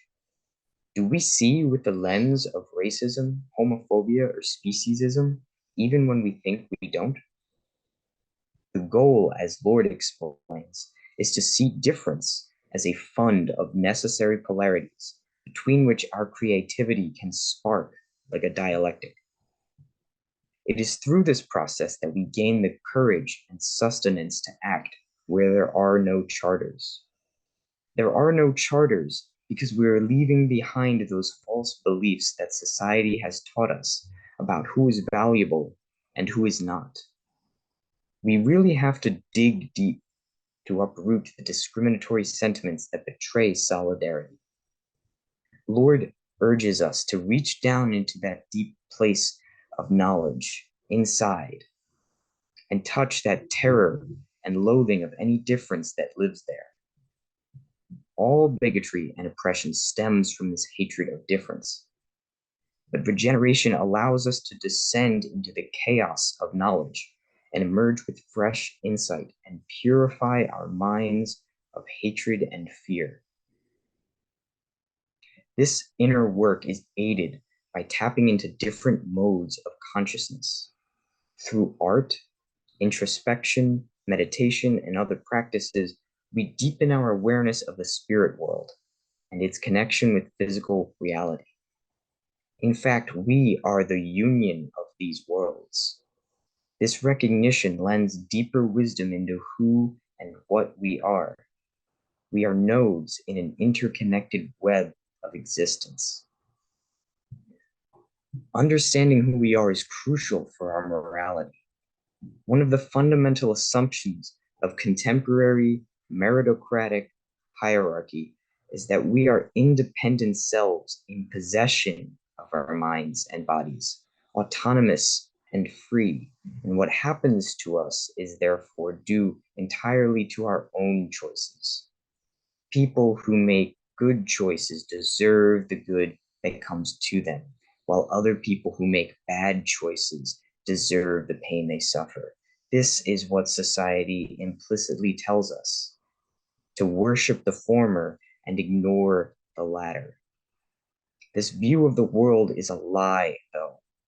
Our name, our history, our likes and dislikes, our ability even to think in human language, all comes from others. The I, who is able to assert that it exists, cannot do so without a world to teach it what that means. We are inextricably bound to the world and everyone in it. We live and die together. I see this community of kindred souls here at PSR, GTU, and all the overlapping and interconnected groups therein. We serve each other as dialogue partners in this attempt to discern a loving, compassionate, and wise way of life. We support each other as we dig deep within ourselves to uproot the internalized oppression which prevents us from truly caring for ourselves and those around us. We listen to each other as we explore new ways of naming ourselves and celebrating the unique contexts and individual particularities that make us who we are. We embrace the interconnectedness which roots ourselves to the rest of the universe in the mystery of life and death. It is through such community that a new queer conscience can be born in one's heart and mind, and from that, a new world where all can thrive. Thank you. And now I am so excited to welcome our next presenter, Matthew White, who will present on reimagining empowerment. Thank you so much. And thank you, Michael. That was incredible. Hello, everyone. Good afternoon. My name is Matthew White, he, him, and I am a DMin student out of Whittier, California, very near to Los Angeles. The following is an expression of my doctoral work, Regenerative Leadership and Movements for People, with today's focus on reimagining empowerment. Radical change brought by movements of collective action are the result of someone's wildest imagination. Movements are communities of empowered people reacting to delayed justice in cases where they could not imagine the reach of their own impact. Leaders of these ever-evolving communities must be regenerative in their approach if they are to rightfully prepare and empower others for the world of tomorrow. They must dare to ask if we have the tools needed to solve today's problems and prevent the ones we are yet to see. Leading regeneratively promotes that we've always been equipped for this, and we always will be. Regenerative leadership reminds us to be outrageously idealistic in our organizing.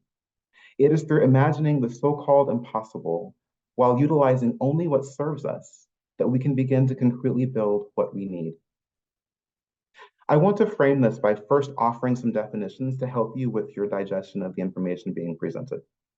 Reimagination, the theme of this section, is to have a new idea about the way something should be or live. This is inspired by author and poet Walida Amarisha's extensive research and discussions on visionary fiction, empowering activists, artists, and organizers to seed a better future. Second, regeneration, which is to be brought again into existence, or the process of replacing or restoring damaged or missing cells, tissues, and even entire body parts to full function. This is inspired by the new work of Giles Hutchins on regenerative leadership and the intersection between people and nature. You might see where I'm going with this. And movement building, which is the process of organizing and helping to activate the will and capacity of people to work collectively toward a vision they all share. When we unite these themes, we can root ourselves in a conversation that can lead us absolutely anywhere, like here today with you all. Here's some guidance points to keep us on track. I'll share about myself and propose my vision for a renewed method or outlook to traditional organizing.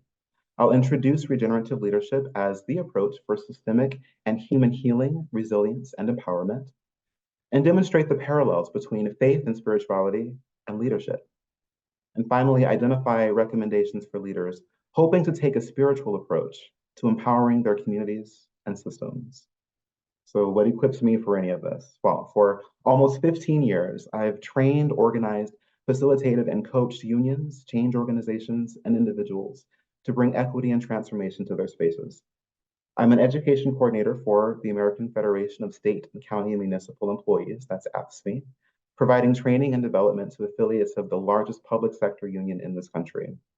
I've also performed this work for a short period with domestic violence agencies, working to bring refuge and equity to victims of domestic violence. Though a different industry altogether, I engaged in the same conversations about humanity, dignity, and freedom. I'm the author of The Owl Who Didn't Too, a children's book focused on the power of understanding our why and illustrating my lessons learned from community organizing. I'm pursuing my doctorate in ministry from PSR, honing in on what it means to lead, live, and love with kindness and the pursuit of liberation for all people. It is a gift to translate my experience into crafting pathways of engagement for leaders of all kinds to ultimately move them to action.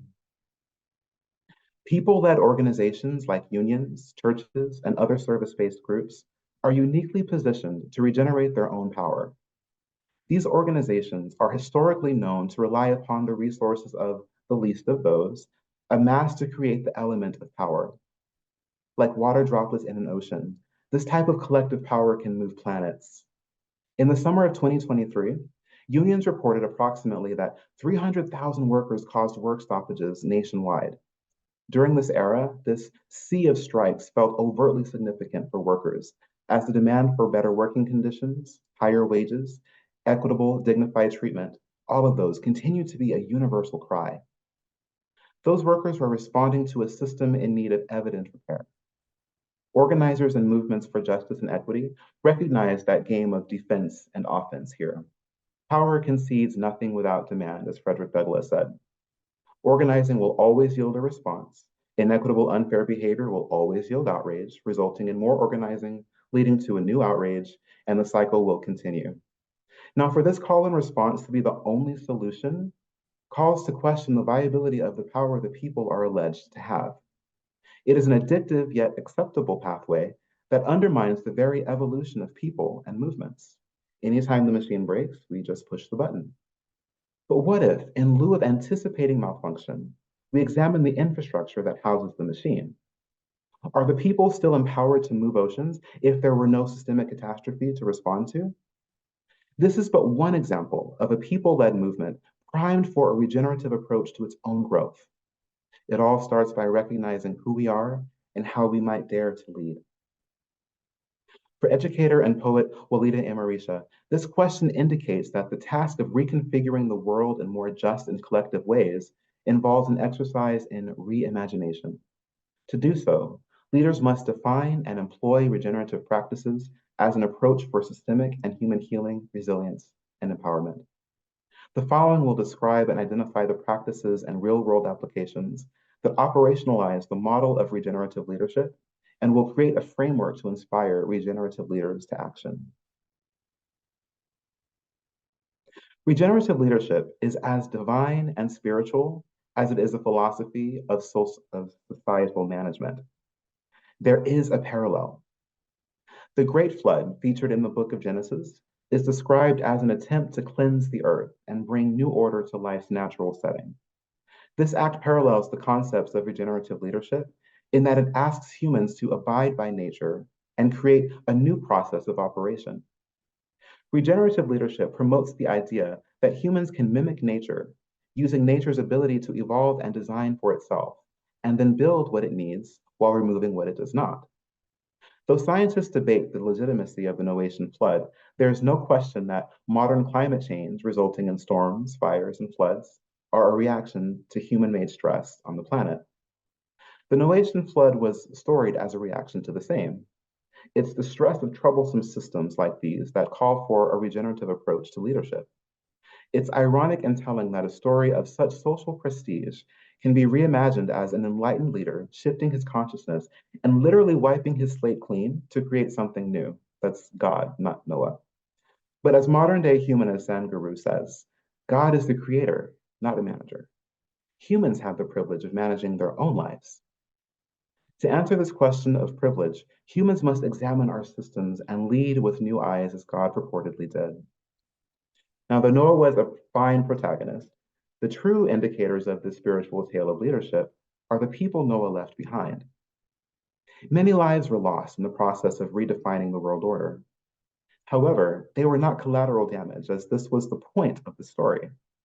When new ideas are presented by progressive leaders, there's always a cohort of individuals choosing to cling to the practices and ideals of yesterday's machine. Even those willing to imagine how life could be with the new machine are burdened with the practices they've been conditioned to hold. In times of turmoil, the danger lies not in the turmoil itself, but in facing it with yesterday's logic. Peter Drucker says that. Ideally, the new world is built for everyone. The objectives of regenerative leadership are built on that desire, but it's easier said than done to move forward in progress and lean into the harmony that nature will always create for itself. As all living systems are but cells seeking coherence and balance, it is natural that some cells are centropic and will lean toward life and alignment. It's just as natural that some would dissolve with entropy, with no possibility of creating new energy. Here again, we see humans given the choice to mimic nature's process and create new life, when the old system will only lead to chaos. Despite the chaos humans may choose or create, it is the systems that are painfully broken, not people. Union members responding to the brokenness of their employers with strikes are a precise reflection of this. While Noah's family had their own trials of their time, modern communities are responding to things like growing demand for everything, finding work with purpose, climate breakdown, collapse of ecosystems, racism, AI, increased transparency due to social media, and a host of other machines driven by human hands. Via evolution, humans are built to detect the danger in these systems. This inadvertently causes tunnel vision, whereby when there's danger, we focus solely on solving that problem. This is defective because there's a loss of empathy that distracts us from seeing the larger picture. While we're connected to each other and walking in our values, we're safe and we can do all things. These are our natural resources to draw upon. But when we are alone and shut down or in tunnel vision, Our compassion and empathy are easily lost. We're likely to get burned out, and there is nothing to regenerate. Leaders of human-centered organizations, many of you in this room, completely understand what that feels like. For the thousands of years of human life, our nervous systems and brains were nurtured by nature. In times of stress and eras of acceleration, nurture is a competitor of nature. Now, more than ever, we're more aware of the systems we live in, and the soul can feel weary because of it. But humans are not doomed to a fate of floods without recourse. The regenerative approach allows us to have the courage to explore the vibrancy and logic of life. Stress systems lead to stressed bodies, leading to a stressed planet. Hearkening to Noah's very struggle, regenerative leadership author Giles Hutchins surmises, if you want to build a ship, don't gather people together to collect wood, and don't assign them tasks of work, but rather teach them to long for the immensity of the sea. The regenerative leader must identify and contribute to spaces that allow the collective to explore new approaches to responding to the stress and navigating pathways to new systems, lasting pathways to new systems. To lay one's burdens down is a practice as spiritual as it is a practice of leading others. We can only carry what we must into the new world, should we decide to reimagine one. Even God forecasted the natural end of eras and systems. His own regenerative approach is implied by Peter in 2 Peter 3, 5 through 7. They deliberately forget that God made the heavens long ago by the word of his command, and he brought the earth out from the water and surrounded it with water. By these waters also the world of that time was deluged and destroyed. By the same word, the present heavens and earth are reserved for fire, being kept for the day of judgment and destruction of the ungodly. Now, Peter is talking about the judgment coming in fire for people who are well aware of the work of change, but choose to ignore it. The Lord used the same means out of which to create, to judge those under their respective covenants, water and then fire. That's not the end of the world, that's the end of the old covenant, the old system. That sounds an awful lot like a chant we proclaim at rallies and protests that says, burn it all down, no justice, no peace, burn it all down. Now, I knew God was the creator, but who would have thought him to be the OG agent of change? So, to recap, I shared with you my vision for all of us and encouraged us to try a new approach in our organizing and empowerment strategies. We introduced regenerative leadership as the best approach to inspire people to action sustainably. We identified Noah and his framed role in taking on the planet and acting out his own spiritual awakening and leadership. And I offered some recommendations and a call to action that has hopefully left you more curious about the systems and behaviors around you that might require some reimagination. To be regenerative is to take what exists and make it new again with a changed mindset and fewer resources. To do this in an attempt to lead others is a unique opportunity that this world is desperate for us to explore. Thank you so much for hearing me out. I invite us to stretch our arms a little bit and maybe start a drum roll. I wish I had a drum roll. Woo! Can you hear this? I don't think so. Zoom sound. For our final presenter of the evening, is it evening? The chaplain, China Mariyoung Hook, who is going to present for us a visionary Ubuntu pedagogy, developing equitable and equal access to learning. Please receive her presentation. Walk with me, Lord. Walk with me. Walk with me, Lord. Walk with me. While I'm on this tedious journey, Lord, I need you, my God, my God, oh, to walk with me. At this time, I acknowledge my godmother, Pastor Janice Somerville.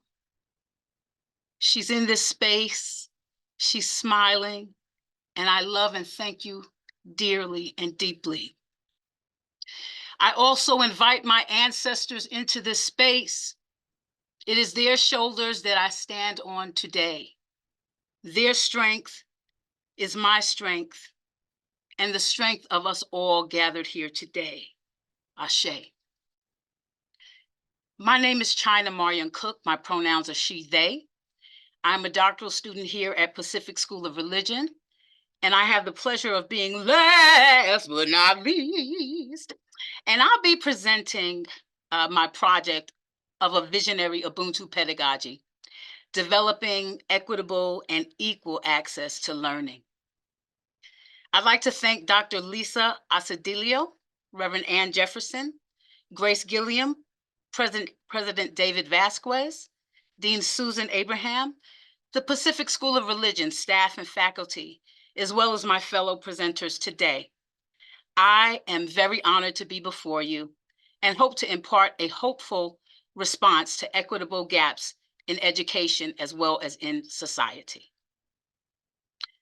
My project will engage Ubuntu principles in a Western context towards applications in supportive DEI structures for young adults and in a larger social conversation about a healthy society.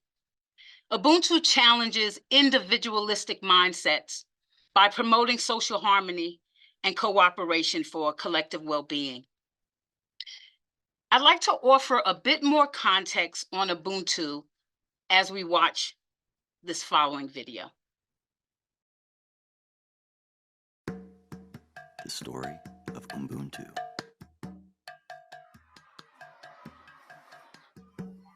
One day, a Western anthropologist went to Africa to study the social behavior of an indigenous tribe.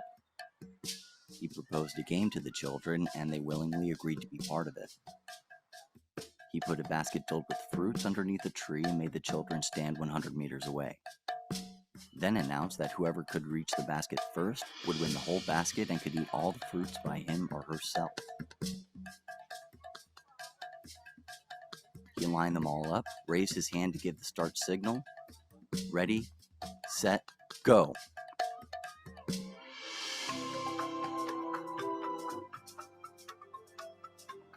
Astonishingly, the children took each other's hands and started running together. They all reached the basket at the same time. Then they sat down in a big circle and enjoyed the fruits together, laughing and smiling the whole time. The anthropologist could not believe what he saw, and he asked them why they had waited for each other, as one could have taken the whole basket all for him or herself. The children shook their heads and replied, Ubuntu. How can one of us be happy if all the others are sad? One of the sayings in the country is Ubuntu. It means, I am because we all are. It is the essence of being human. Let's always have this attitude and spread happiness wherever we go.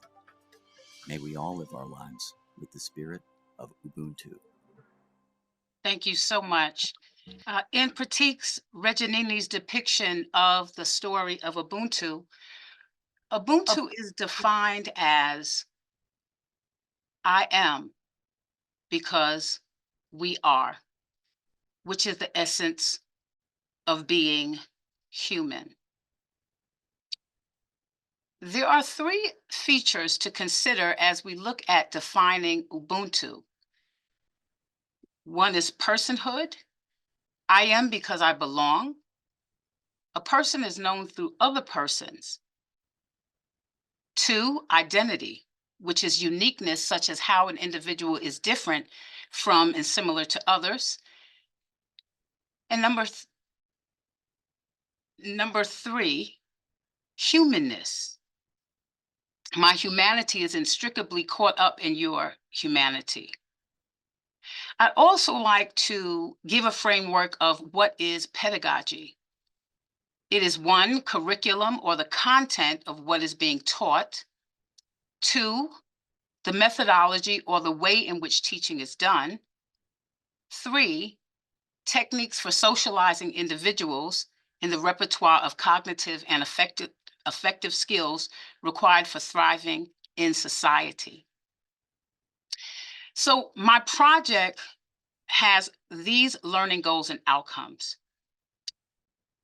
to cultivate understanding of critical inquiry, to explore the insights of the African philosophy of Ubuntu, to apply the Ubuntu principles to diversity, equity, inclusion, and belonging, to acquire proficiency in qualitative research, and finally, to hone coaching skills and personal development frameworks. Now, I think it's very important to give you an understanding of what is DEIB. Next slide, please. So diversity, equity, and inclusion is very important as a foundational framework, and belonging continues the important scaffolding to this structure.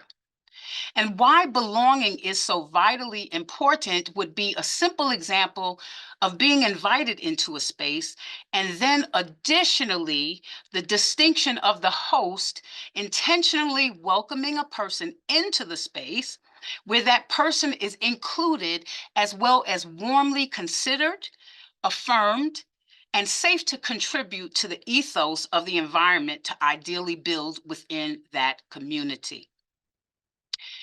And so when I look at Ubuntu, I think of the champion of Ubuntu, which is Bishop Desmond Tutu, born October 7th, 1931, and has become a recent ancestor, passing December 26, 2021. He has been coined the Martin Luther King of South Africa during the apartheid era. And when I look at this framework of Ubuntu, there are two features or two parts that I want to acknowledge, which is how does Ubuntu strengthen an existing community so that they are fortified and they become stronger and thrive? The second part of Ubuntu is how do you utilize Ubuntu in such a way that grace, reconciliation, and forgiveness is extended so those who oppress and cause harm will be engrafted back into the greater community and society. So I look at several activists, thought leaders, and educators. I'm in conversation and in concert with Bell Hooks, Paulo Freire, Patrick Reyes, Howard Thurman, and Archbishop Desmond Tutu. I draw from their collective principles of equity and voice, their strength of experience and the presence of love, which creates the ethos of belonging, which informs a visionary Ubuntu pedagogy. I lean into and trust this circle of wisdom. This is where imagination and the strength of Ubuntu draws its positive foundation. Paulo Freire says, in addressing the oppressor versus the oppressed, concepts such as unity, organization, and struggle are immediately labeled as dangerous. In fact, of course, these concepts are dangerous to the oppressors, for their realization is necessary to actions of liberation. In other words, the we that only serves the interest and agenda of only you is without purpose for us. Those who are oppressed seek purpose, and purpose shrivels under oppression. Howard Thurman says, at the core of life is a hard purposefulness, a determination to live. Howard Thurman's philosophy is that humans, especially oppressed humans, are determined to live. How this ties into Ubuntu philosophy, I am because we are, provides essential strengthening, interconnectedness that sustains the drive to live. Communities succeed because of purpose, and purpose promotes Ubuntu life. In the next, we will see Patrick Reyes, who is on my committee. Hello. We must be able to define liberation on our terms, reclaiming the purpose that were stolen from our ancestors. In a visionary Ubuntu pedagogy, equity and access to learning is paramount to the educational and developmental experience. The work of Reyes points out good education, not just adequate, not just available, but stellar education relies on stellar educators that are dedicated and fully invested in students, in partnership with families, administrative leadership, as well as community leaders. Ubuntu is an ancestral purpose. Education equity is definitely something to strive for. Ubuntu pedagogy is ancestral value combined with education, which can foster the way a community of students and teachers advance in and through the community. And one of the dear matriarchs of my spiritual world is Bell Hooks, and she states, education as a practice of freedom affirms healthy self-esteem in students as it promotes their capacity to be aware and live consciously. It teaches them to reflect and act in ways that further self-actualization rather than conformity to the status quo. Ubuntu pedagogy melds with Bell Hooks' thoughts. Ubuntu teaching and learning fully incorporates the fostering of healthy self-esteem in and through community, which leads to a collective actualization with unique features that make up this collective and maintains its freedom through the community of hope. So what does a visionary Ubuntu look like? It looks like you. It looks like me. It looks like we. A visionary Ubuntu looks like belonging. It looks like health and healing. It looks like green, lush community gardens. It looks like forgiveness. It looks like thriving communities and society. It looks like the commerce of the people. It looks like, come on, y'all, affordable housing and education. Hello? It looks like families that are able to leave legacies and generational wealth for their children's children. It looks like joy and peace and an earth that is tranquil and respected. Now, I want to tell you two stories, and it's very important. I'm going to, for anonymity's sake, I will just use their abbreviations. Now, this is a story without Ubuntu. AM was a college student that came from the shelter system. Let's go back to one, thank you. And she was a college student that came from the shelter system. Her story entailed abuse and abandonment from her maternal family, which led to homelessness of her and her siblings. Trying to work and secure temporary housing with various relatives was short-lived, and her mother remarried and never reconnected with her children, who were late teens and now young adults. AM bounced around from Arizona to Philadelphia to York, Pennsylvania, and then to Lancaster in a shelter that graduated her to an art school to remedy her homelessness. By this point, her sister was pregnant and moved in with the boyfriend, and AM was by herself. With no support, resources, or community, AM could not focus or concentrate on her studies and had multiple diagnoses of autism, clinical depression, and ADHD. The school, not equipped for extended services, released AM from the program due to poor grades, and she was forced out of the dorms and now is currently in a shelter once again. And she struggles to feel safe and have hope for a better tomorrow. This, my brothers and sisters, friends and colleagues, this is where Ubuntu has not been demonstrated to offer for AM to be supported by her community. In the next slide, this is a story. Next slide, please. This is a story where the person has received Ubuntu. And her name is MS. MS is a young lady in the community that desired to go to college.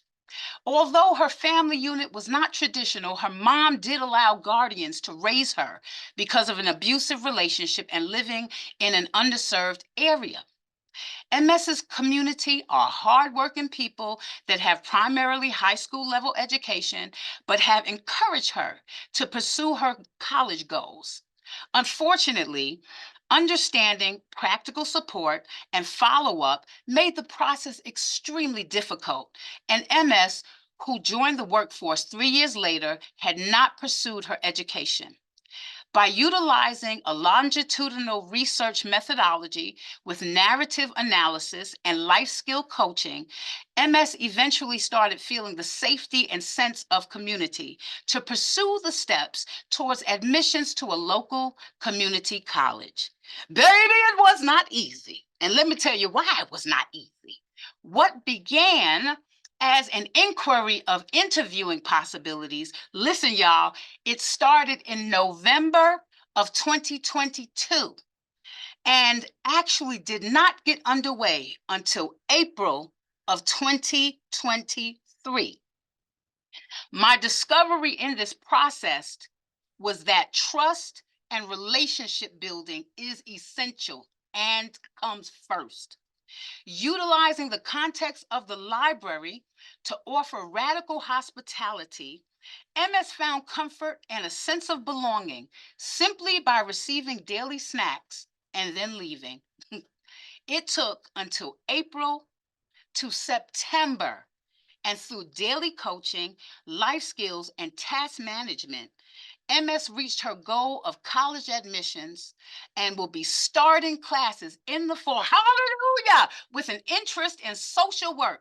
As a result of her building confidence for herself, MS met someone in the social work field and was invited to shadow her at work and to receive mentorship and guidance with advisors at the community college. MS now feels like she has the support she needs to succeed. And so my story as a library associate demonstrates adaptive processes where individual effort becomes shared collective responsibility within the community. By modeling openness and warmth to all who enter into the library, it promotes the possibility of what healthy living could look like. Ubuntu principles of collaboration, community, mutuality, sharing vulnerability, hospitality, and interconnection are demonstrated and not imposed. Can I say that again? Demonstrated and not imposed with any expectations other than to provide a space of welcome and community. So how do we do this, Chaplain China? We do this by communal food donations, meaningful conversations, book donations that are sold at a very affordable price, having resources that help those that need to search for employment, local amenities and service, theological and spiritual guidance and literature, as well as our artwork and spaces for spiritual practices like an indoor labyrinth and a maker space, promoting welcome and belonging, and offering a brave, safe space where Ubuntu can show up and encourage the library and seminary community to thrive. And finally, everyone, in this beautiful surroundings, the profound importance of belonging and community in fostering a collective well-being supports the whole as we may grapple with systemic inequities and racism. There is a strength within marginalized communities, particularly among indigenous people who draw upon collective unity.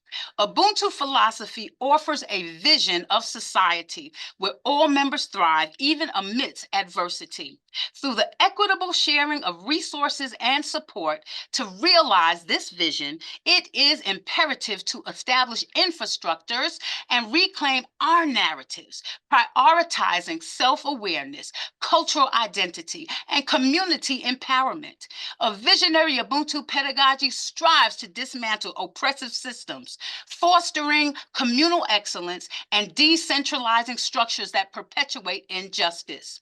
This journey towards a more just and equitable world is driven by the limitless power of human imagination, inspiring hope and transformative change for humanity. I am Chaplain China. This is a visionary Ubuntu pedagogy. Ashe. Thank you. And I am now excited and delighted to welcome my colleague, Professor Bernie Schlager, for our closing faculty response. Thank you so much, Professor Asadilio. Thank you to everyone. My name is Bernie Schlager. I'm a member of the faculty, and I serve also on the Center for LGBTQ and Gender Studies here at PSR. I want to thank again all of our student scholars, activists, spiritual leaders, chaplains for everything that you have provided us with today, and also thank everyone who helped to organize this wonderful symposium. I have been tasked wonderfully with commenting within a time limit on imagining a world where all can thrive that has been prompted by our scholar, activists, chaplains, spiritual leaders, China Mary Young Cook, Matthew White, and Michael Goss. And I feel privileged to do this, and I thank everyone for this opportunity. And there is so much in each of these presentations, so much that has vivified me in terms of my mind, my spirit, my body. It was worth being here all day for all of it. And having this at the end of the day makes me want to go running, which you can join us tomorrow. And so there is so much in each of these three presentations that what I want to do is think about the challenges we are being offered, the spiritual sustenance that has been fed us, and the wonderment that I have beheld in these presentations and in these papers by looking at three ideas. One is finding oneself. What does it mean to define self within community? Secondly, what does it mean to lead? Each of these three scholars, activists, religious leaders has talked about leadership and what that means. And then thirdly, what does it mean to imagine, to reimagine thriving? And let me remind us, if I might, about the goals, the items that we have been looking at in today's symposium. We are committed as a community of learning, a community of spirituality, a community of love here at Pacific School of Religion to create a world where everyone can thrive. And I just want to remind us briefly of some of the aspects of this symposium that we have been a part of today. And I've looked at these three papers, three presentations through these lenses that have been provided to us, the organizers for today's symposium. One is, how does the work that we do in the world, in the classroom, outside, inside, wherever we are, to inform and transform our communal life? Because in many ways, this is one of the most important criterion that we have for living together as human beings and a part of all beings in nature. Secondly, how does what we do, how does what we think, how do our actions provide insight into applying these ideas, community, beloved community, and how might we foster innovation, resilience, and inclusivity? These are all part of the DNA of Pacific School of Religion and things that we have heard about and seen lived out in today's presentation. So we've been exploring deconstructing, healing, rebuilding, and then today, and finally, in this last energizing 20 minutes, imagining. And I want to just repeat something that Professor Asadilio said at the beginning of today in referencing imagination, and that is, if I can get my screen here to work, imagining as it contributes to thriving and storytelling. And our world today, as are all worlds, is a result of imagination. Whose imagination is important? Whose imagination is not considered is vital. His imagining is left out is something that we need to address. And then how can we tell a different story? And so first theme that I see in our presentations at the end of our day today is defining ourselves. And Michael Goss, in his exploration of queerness, in his exploration of what it means in terms of ethics and conscience building, they say queer is not a static label, but a verb. And I love this. Queer is not something that allows us to settle into an identity, to be solitary, but it's rather something that enables us to act, to be an activity. And it's enacted by an individual seeking to break out of the heteronormative strictures, as Michael says, that we have been burdened with. And as Audre Lorde reminds us, self-definition is essential for liberation. If we are unable to define ourselves, who we are, who our community is, we will not be able to liberate ourselves or others. And then China Marion Cook lifts up this Ubuntu visionary philosophy where I am human because I belong, and my humanity is inextricably caught up with your humanity. This community pedagogy enables us to define ourselves, not as solitary individuals, which are often what is worshipped in white Western cultures, but something that brings us into community, brings us into belonging, brings us into our very humanity. And then Matthew White talking about the way in which we as humans can mimic nature, using nature's ability to evolve and design for itself. And then we build what it needs to be while removing what is not needed. Then secondly, what does it take to lead? And China reminds us and invites us to explore a pedagogy of equitable and equal access to learning as liberatory. It is something that is intimately tied to crafting and nurturing a profound sense of belonging and significance in line with his visionary philosophy and spirituality. And China offers to us a circle of thought leaders who have embodied this, have furthered this, and give us hope that it is possible to lead in such a way. And then Matthew's understanding of a regenerative leadership. It involves examining, interrogating,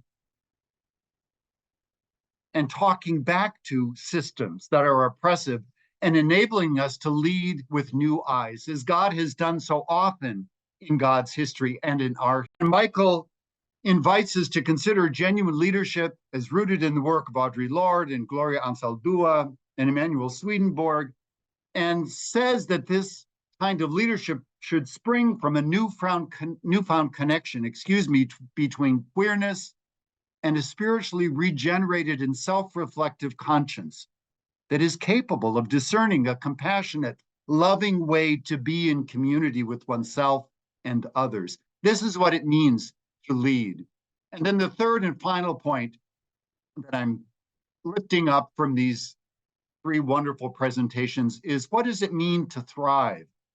Matthew, in his discussion of regenerative approach to leadership, reconfigures the world, quote, in more just and collective ways as an exercise in reimagination, which allows us to have the courage to explore the vibrancy and logic of life. And Michael finds a community of kindred souls here at PSR and GQ, and through such community, a new queer conscience can be born in our hearts and minds, and then can contribute to this new world where all beings can survive. And then China here is reimagining frameworks to effectively support marginalized communities in a way that prioritizes not solitariness, but a sense of belonging in a community that builds itself, that is valued, that values itself, that individual development and research endeavors are provided in a way that promotes life and excellence and love. And so our three scholars, activists, chaplains, spiritual leaders invite us today to live out the mission that we proclaim be here at PSR in creating a world where all can thrive by drawing upon rich traditions of philosophies and ways of life, such as visionary Ubuntu, to build learning communities that prioritize diversity, equity, inclusion, and belonging. Or as Michael says, to explore oneself and one's context in order to forge a path toward life that replaces one's learned judgments and prejudices with compassion. And to redefine, as Matthew suggests, order, systems, and models of leadership so that individuals might be inspired, that we might be inspired to act in ways that promote healing, resilience, and empowerment of self and others. So I thank you, China, Michael, and Matthew, for these wonderful presentations, for capping this day, and to help us to imagine together. What a bounty of riches, the intellectual and spiritual energy that Zoom allows in this time. I want to begin this section, of course, by reiterating that there is a survey. So please, if you are able, and we would be very, very glad to hear your responses. So please, if you can do that. I want to begin, of course, with thank yous. This has been a massive effort on the part of many, many people. None more massive than our wonderful students. Your preparation, precision, clarity, visioning has been and is so inspiring. Thank you so very, very much. To the faculty who have shepherded this process, whether in individual courses, with individual processes, thank you again for your efforts. This is the fruit that we were waiting for. We now reap the fruit of our labors. So thank you, thank you, thank you to students and faculty. I do want to thank very, very deeply Professor Lisa Asedillo and Professor Grace Gilliam. You have outdone yourselves. This was a dream, as I keep telling you all. It was a dream, something I was thinking about years and years and years ago. And it's taken us some time with a lot of support and help from many people, but now it's in full bloom. So thank you so very much for what you have put into this. Grace, I know you're going to collapse in about 5 minutes, but look at what you did. Absolutely amazing. This is ad ministry, and it's realization. So thank you so much. I also want to thank Ms. Anne for being of support in so many ways, for encouragement to all of us, and for being a part of the control room. There was a control room managing all this in the background. So thank you very much, Ms. Anne. To Laura Ryan, you have no idea all the things Laura does, and I will get a scolding for mentioning her name and drawing attention to her. But she's one of those silent people who prefers to do rather than to say she does. To Janet Orozco for all the work she did in order to advertise this on the platform and elsewhere. Thank you for your support. To Janet Cabanero, who has been a cheerleader in the background and providing generous and encouragement to all of us, even as our energies were flagging. I want to thank the communications office, Hallie Fried and Brianna Trejo-Quebulan, very, very much for all their work to make this a really professional presentation. Thank you so much. Thank you very much also to Marie Evans and the admissions team. Again, the process of being and making a community starts 3 or 4 years before. It takes a long time for students to materialize in the community and then for students to come out and do their best work. But without the work of our admissions team and the vision of Marie Evans, we would not be here. So I'm deeply grateful for your efforts in bringing this group together. To President David and his office for a lot of support in the background, again, in order to make academic excellence a mark of the way we are unafraid at PSR. Thank you so much. I want to thank also the development office because there will be a lot of effort that will go into showcasing your achievements to our outside facing public to donors, to other people who are interested in how PSR is thriving. We are thriving. Clearly, we are thriving, and people will want to know. And these efforts, again, it will build on other things, other dreams that people have seen. The IT office, thank you, Daniel, for everything you are doing in the background, because again, things come together because of everybody's work together. And not the least at all, and certainly because I'm mentioning the last, not the least at all, is facilities. People you would just friendly, just happy people wanting your success, wanting PSR success. So thank you so much, Marco and Alex. They're wandering around over here. I hear them, but thank you so much, everybody. I'm sure I've forgotten somebody. Please forgive me. I tried to make a good list, but thank you to everyone who worked so hard for this event. And now, it is with profound joy and delight that I would like to announce the winner of the Faculty Excellence Award. President David was very sad that he could not be here for this, but he asked me to convey his deepest, deepest joy also at this particular event. Faculty excellence is at the core of PSR's ability to live out its mission of preparing spiritually rooted leaders to create a world where all can thrive. The Faculty Excellence Award at PSR is a community-wide recognition of dedication and efforts by a faculty member to embody this commitment to excellence and making a significant difference in our academic community. With grateful thanks to everyone who participated, we had robust engagement with our process, so thank you. And to Laura Ryan in particular for collecting the community's nominations and responses. Of today's nominee with the winning votes, the following comments were made by members of our community. I like their way of teaching so that I can grasp what we are studying and reading and discussing in class.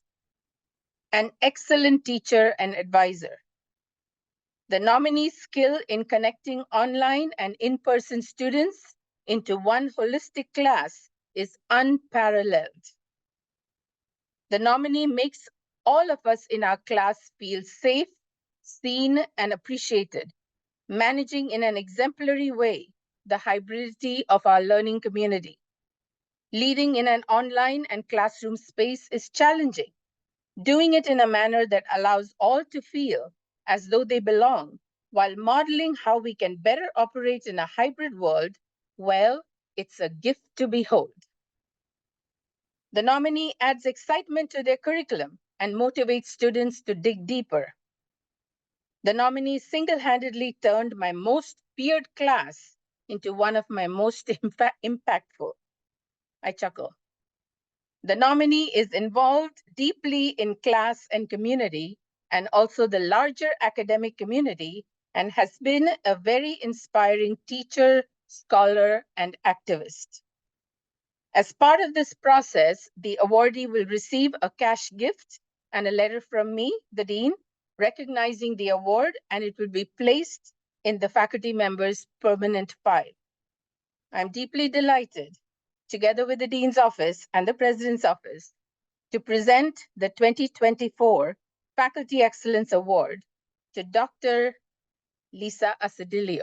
Congratulations, Dr. Asedillo. I didn't prepare a speech, but I'm so moved. And, you know, it is rare. Well, it seems rare in the narrative about what it is to be a junior scholar and navigating the academy and wanting to do this kind of work, to feel so holistically aligned with the mission of a school. And so it is such an honor to feel that way and get to do that work with all of you. And thank you all for this great honor. Thank you, everyone. Thank you. Have a blessed, blessed evening and a wonderful, wonderful rest of your week. Goodbye.